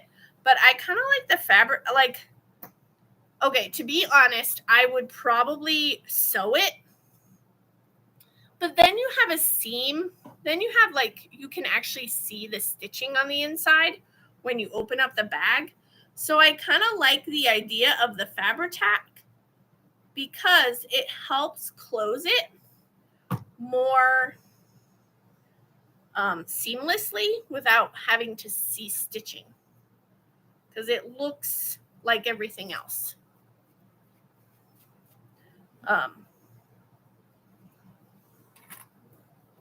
So then I just take these little clippies that are for sewing, and I just clip it shut. If you've been here before, you know the drill. This is what I do to close this up. Okay, then I open the rest of it up and I tuck the spout in.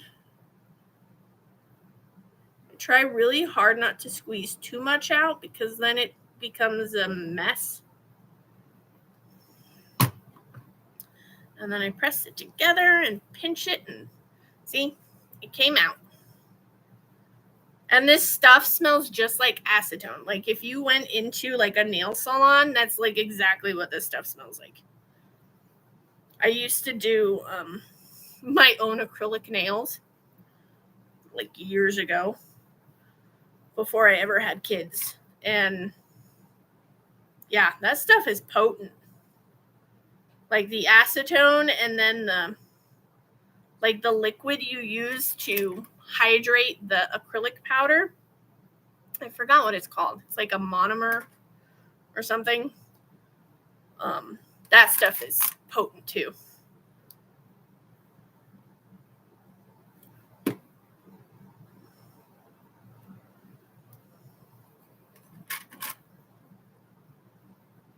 And it even says if you need to remove this from stuff that you use acetone to remove it, which is funny.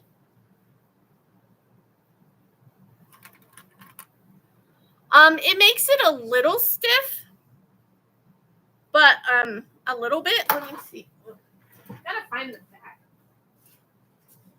But it's actually not that bad. I mean, okay, so on the inside, this is done, right? It feels just like this. And then if I were to open this, like, you can't tell anything, right? Like, you can tell that I clipped it, but that's it. Like, and it's sealed. Like, it's good. Oh, yeah, I never used a mask. I went to town and my house would smell like it for days. Probably not good, but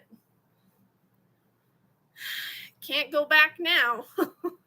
So then I clip this and I leave it for about 10 minutes just so it's like fully cured. I mean, it's not fully cured, but like it should have a solid seal to it. So then I just make like a timer. Nope, that's not timer. 10 minutes, start.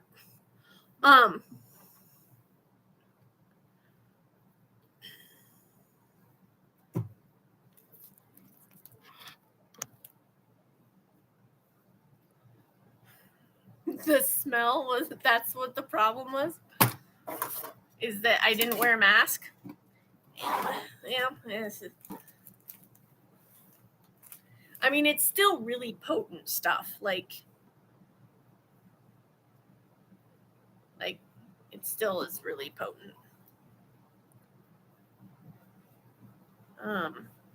And then I pre-cut a bunch of these. Like I don't know if I would normally attach it, but I've kind of come to like the look of it being attached. So like you have a little pole here. So this is just some ribbon. So this is, what size is it? I think it's 1/4 inch grosgrain ribbon. Grosgrain is like where it's got like these a texture to it. It's got ribbing on it. So I use 1/4 inch and I pre-cut a bunch of them so I can just put them on at the end. But I mean, essentially the bag is done. All I have to do is once this is dried, I pull it inside out and then I like press it flat, and then I'll add that little pull tab. And then I'm going to try and keep them in like little plastic so that it keeps things clean. I mean, you don't want this arriving to someone and it being yucky. Thank you. Yeah. Well, so I think I was on a live with Denise and I had mentioned it. I said, maybe I can add something to the zipper. Now the zipper hole on this thing is like tiny. See? So it's kind of a pain in the butt to get into. So like, see that little hole? A teeny tiny little hole.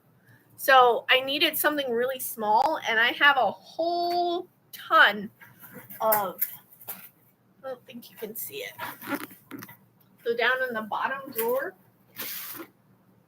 it's messy. I have a ton of ribbons, and I had some grosgrain ribbon that was 1/4 of an inch, and I was like, that'll work. I think that'll work. I've also seen people use like this faux suede. That would be cool too. It's like a faux. The only thing that I worry about this suede is like if you pull on it too hard, I think it could separate, like it could break. So I didn't bother trying the faux suede. This I put on pumpkins. So I crocheted a crap ton of pumpkins for hopefully a fall craft fair. I haven't found a fall craft fair around me, so I'll show you the pumpkins though.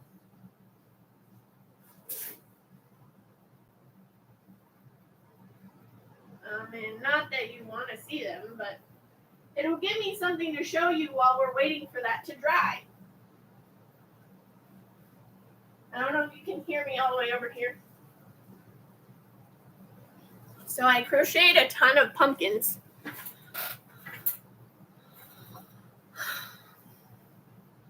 Yeah, so I was like really worried that people are gonna snatch on it and then it's gonna snap. This ribbon, it could get ruined, but it's easily replaceable. Like most people could find this at a like Walmart. So and also I always explain things, or sometimes I don't explain things because I just assume people know, but some people don't. So with ribbon, most ribbon is polyester. And polyester can be melted. So in order to keep your ends from fraying, see I'm like pulling and it's not fraying, you take a lighter. You take a lighter and you just run it over really fast and it melts the ends.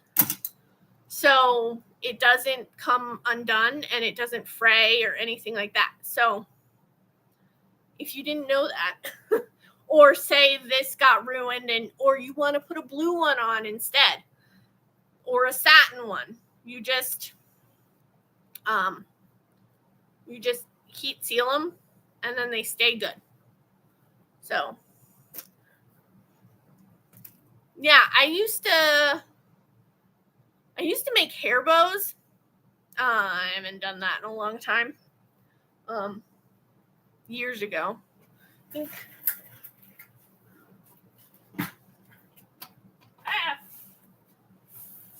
Guess while we're waiting, I'll do some show and tell if you guys want to see some show and tell. So for the ribbons, these were like hair bows that I made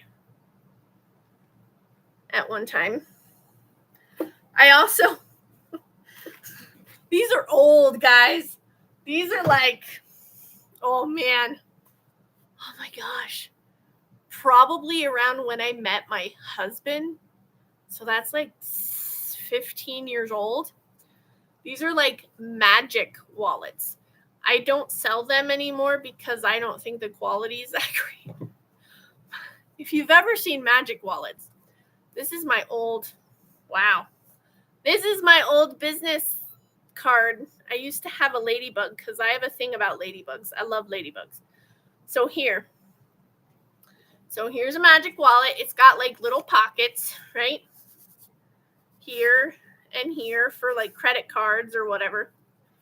So you put this in here, right? You close it and you open it up on the other side.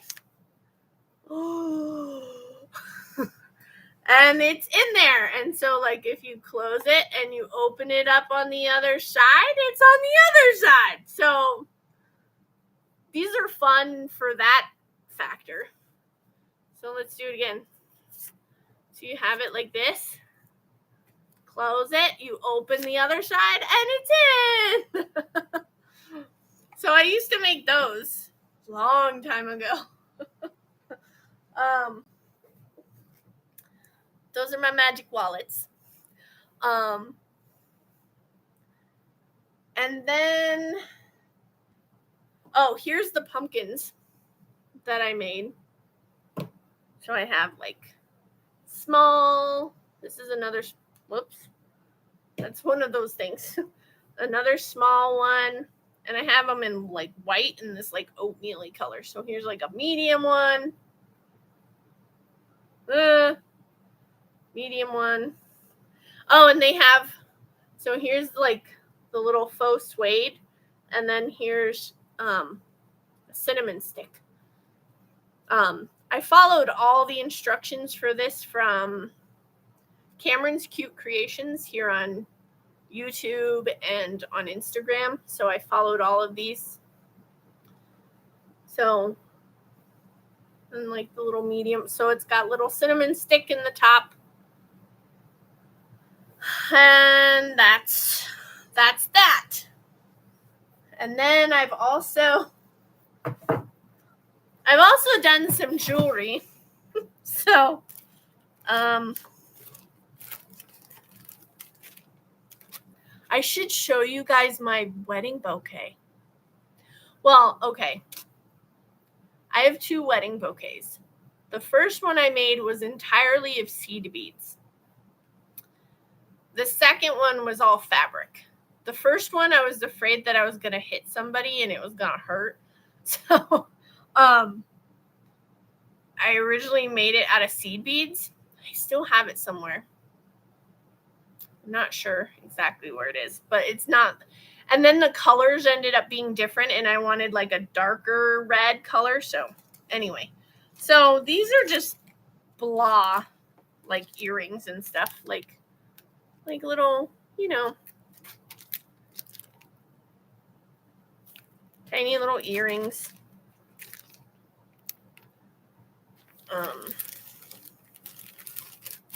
These ones. Hey, the alarm went off. I'll go over this a little bit more. So these are just like little colored ones. Purple and then green and stuff.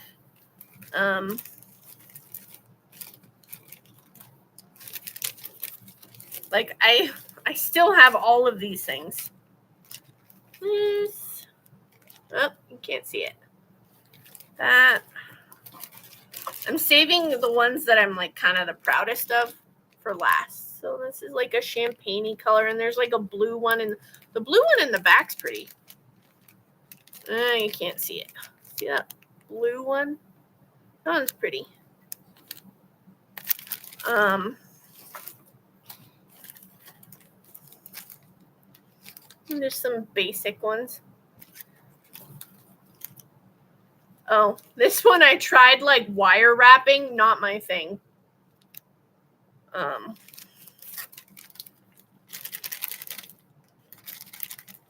It doesn't go flat.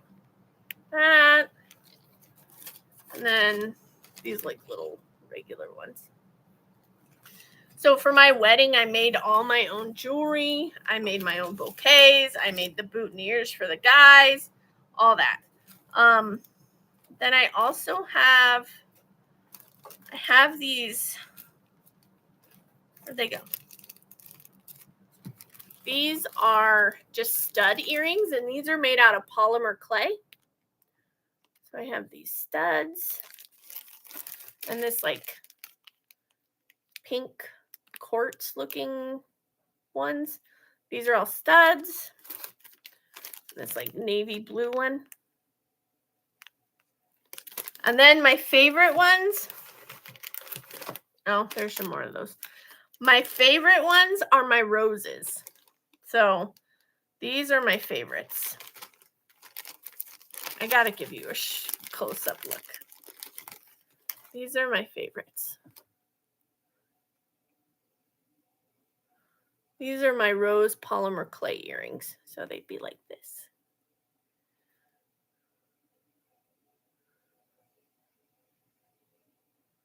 So that's the purple, and I have pink and white. Yeah, I made these. So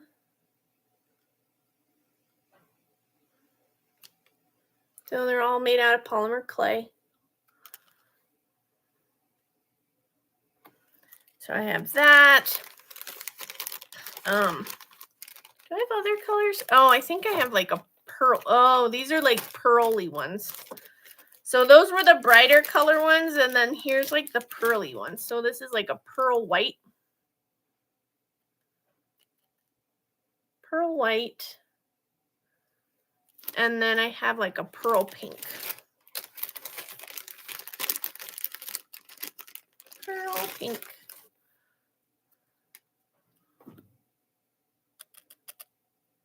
It's like a pearl pink color, like very pale. So I just have those all in here.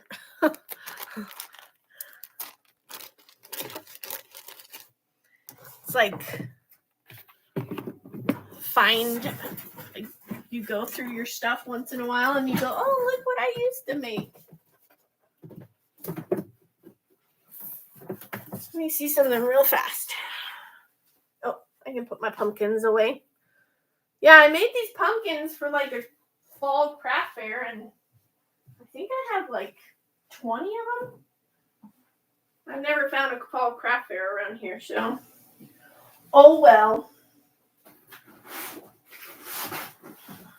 I'm trying to see if I can find my wedding bouquet.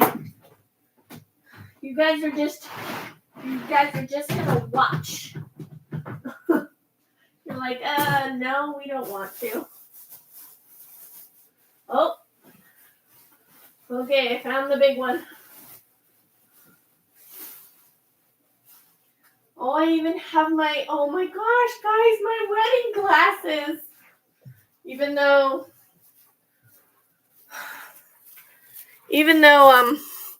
I don't drink, so we didn't have alcohol at our wedding. I had some family members who snuck it in, and that was not good. So this was my actual wedding bouquet. And each rose, I made each flower. It's so dusty. I made each flower, and then I sewed like crystals on the inside and pearls. So this was my wedding bouquet that I used, or that I made. So that I made my own centerpieces. Everything was DIY. Okay, you guys ready to see my original bouquet? This thing took forever. I think it took like 2 months, a month or two, something like that. And it was like constant work. These are called French beaded flowers. Okay. And this sucker is like heavy. Oh, it's so dusty. Oh no. Hold on. Let me see if I can spray it with my...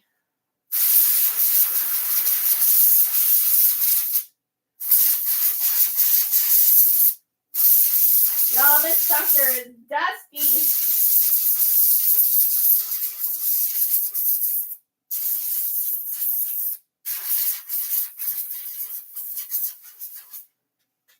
This has been in that bin in a bag for years. Okay, ready? This was my original wedding bouquet. This sucker weighs, I don't know, at least 10 pounds. So it's all, and it's really dusty and gross. Sorry. But I had to make each one of the petals, and then I had to put them together. And then I added like little centers and all of that stuff. So, and I never ever used it. So sad. Oh, and I even made a boutonniere for my husband, apparently, that I didn't use for that either. Yes, here's the boutonniere that I made him that we never used. Huh. I haven't looked at this stuff since before we got married.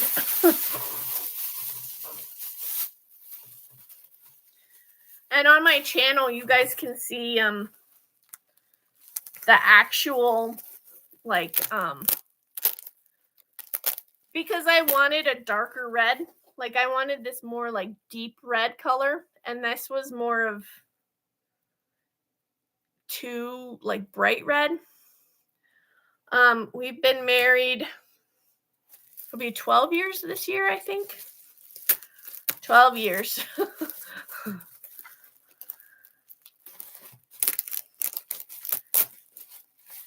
And you guys want to guess where I met him?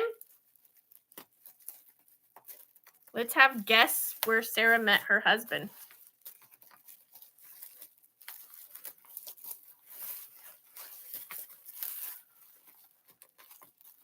I want to see if this is still in here. Nope, not church. I don't think he ever was like, see, I was born and raised Catholic, and I went to church every Sunday my whole entire life until I got older, and then I didn't so much anymore. Not that I don't believe in God. I believe in God, but I just didn't feel connected anymore. Grocery store. No. Okay, you guys ready? Here, I'll show you the wedding goblet first. So I just got, so then that's our wedding initial. So I etched it onto the glass.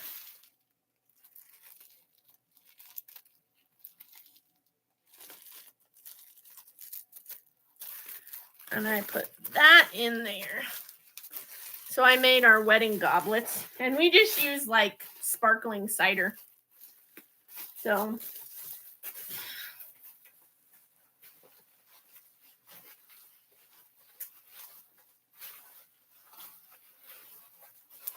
okay, once I get this wrapped, once I get this wrapped up,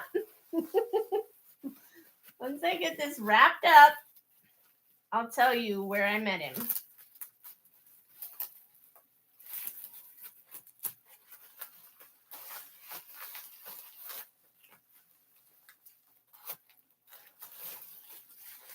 I haven't opened that in years either.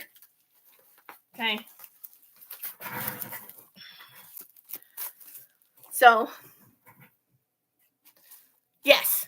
Well, so if you've ever gone to like the craft store and you see the etching cream, that's what I used. I used etching cream. So I used vinyl and I cut out that letter. I think that I originally had a Cricut, like the old school, like original Cricut. And I cut that out. The one where you used to have like cartridges and like a layover thing. That orange stuff. No, it's like in a white container and it says etching cream and it's just a white cream. So you would cut out on vinyl and you'd stick it down, make sure it's really adhered and you don't have any cracks or anything. And then you take this like white cream and you splotch it on and you leave it kind of thick and you leave it sit for however long it says on the bottle, and then you rinse it off. And that's all you do, and it etches it for you. Let me see. Etching cream. That didn't spell right. It's this stuff. It's like Armor Etch. This stuff. And it's white. Okay. So I met my husband on Match.com.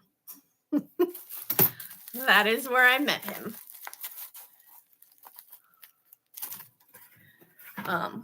Let me put these away before I forget to put them away.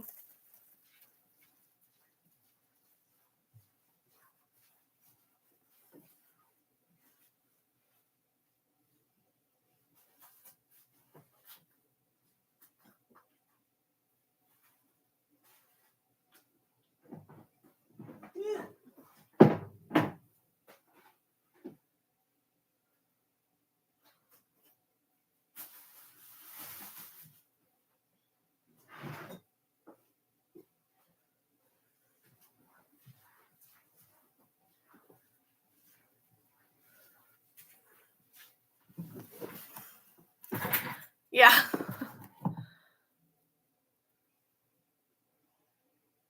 Yeah, I have a silhouette now. I hate Cricut. I don't like Cricut because, one, you have to be connected to the internet in order to do things. And I was always worried that the internet would go out or something would mess up, so I don't use it. So I got a Cricut not a Cricut. So I originally had the original Cricut. Then I got, if you remember the Cricut Imagine, it printed and cut. It was like a printer and cutter all in one. Had that. Got rid of that. I also had the Gypsy. It was like a handheld one that you could design handheld and then plug it into your machine or whatever. And then they stopped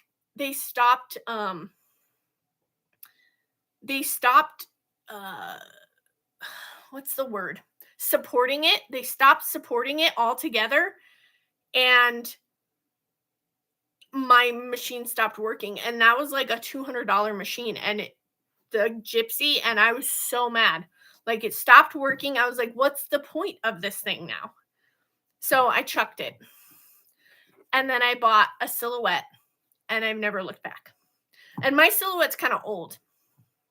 So mine's actually Silhouette 2, and they're on like Silhouette 4 or 5 or something. Oh, they have a really cool one now. Like, the bed is electrostatic. So you turn it on and it like electrically holds your paper to it, and then it can run in and out. Flippin' A, that thing is so cool. I'm like, I want one of those. Yeah, mine's a 2. I haven't upgraded. Okay. We're going to go down memory road. Wait, first we'll do this. So that if you guys want to leave, you can leave. Okay. So it went 10 minutes. Now we can unhook it and see it's pretty flexible. It's not like stiff hard. So, and then I just unzip it a little more. Then I take this corner, pull it through, and I take this corner and I pull it through. Push this. Take my bone folder. If you guys ever need a bone folder, these things are pretty expensive, but they're Teflon, so they're like non-stick. Those things are amazing. I used to have it for my I used to make cards, so this was always nice. Hi, Lee. I'm sorry I didn't come to your thing. I'm sorry. I'll watch it later. Hi, Tammy.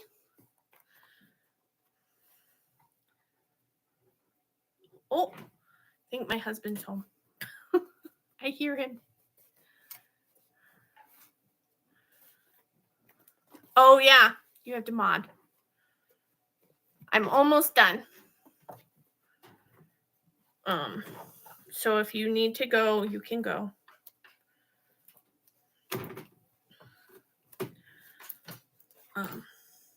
Okay.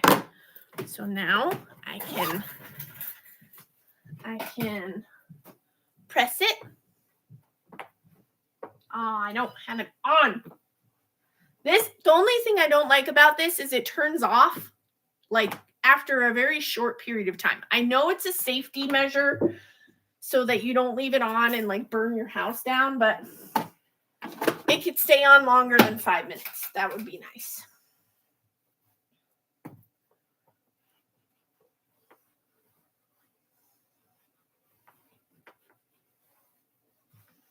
And I like to press it so that it looks nice and neat and all of that.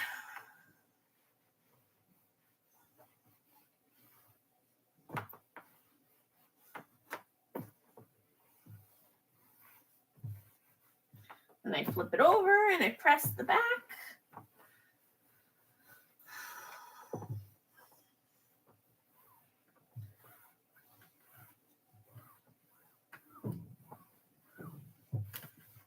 Right.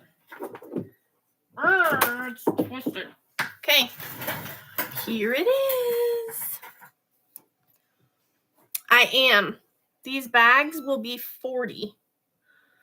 And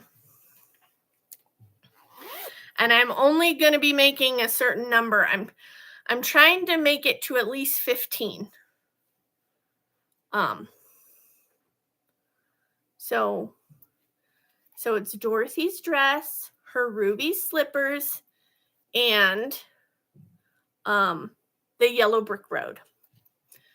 Hi, Diamonds and Doxies. I forgot your name again. I'm trying to remember. Guys, I'm really bad at names. I have to like repeat it multiple times.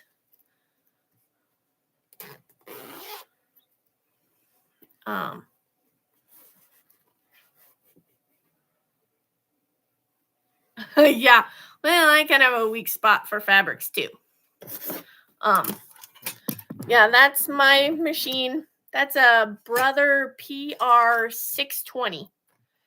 I purchased it used 2 years ago, I think.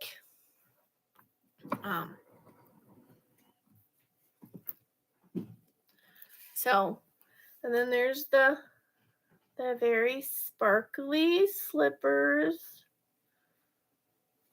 I love this bag. I was so happy when it turned out nicely. So yes, this will be available for the Oz and Aug event.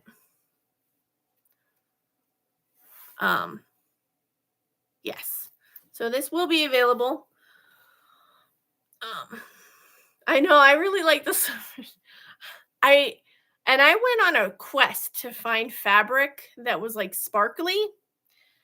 And guys, I like wasted money on a fabric that I thought would work. I thought it was like a satin fabric, and then when I brought it home, the back side looks satin, but the front side is actually like micro suede, so it's useless to me now. It's useless. So, but this HTV fit the bill perfectly, and it's like perfect. Like, and if you don't love glitter, it does kind of like flake off a little, but I figured this little tiny bit. I don't love glitter either, so but I like it in this bag. So it's the Dorothy's dress, her ruby slippers on the yellow brick road. So that was my whole thought process. So that's, and there's actually going to be, if you weren't here earlier, there will be 2. I am donating 2 of these bags as giveaways for the Oz and Aug event. I'm not sure when when they're going to be doing the giveaways, but that's going to be one of them. Now I'm just adding. Okay. Well, I'll probably be on there later because I'll be done.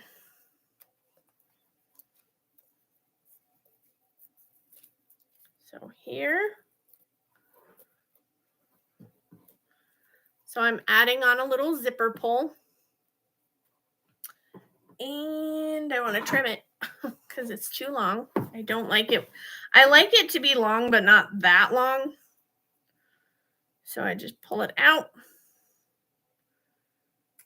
And like I said earlier, in order to, if you ever need to know this for some reason, and you have ribbon, and most ribbon is polyester, so like satin ribbons and this gingham, or not gingham, grosgrain ribbon. Okay, Kat. Bye. Thank you for staying around and hanging out with me. I appreciate it. I will talk to you later in her live. Okay, and so most ribbon is polyester, so you can take a lighter and you just heat seal the ends, and it melts the end so it won't unravel. So like if you ever need that and you're doing a package, now it won't work on like curling ribbon and stuff like that because that's not made of polyester. But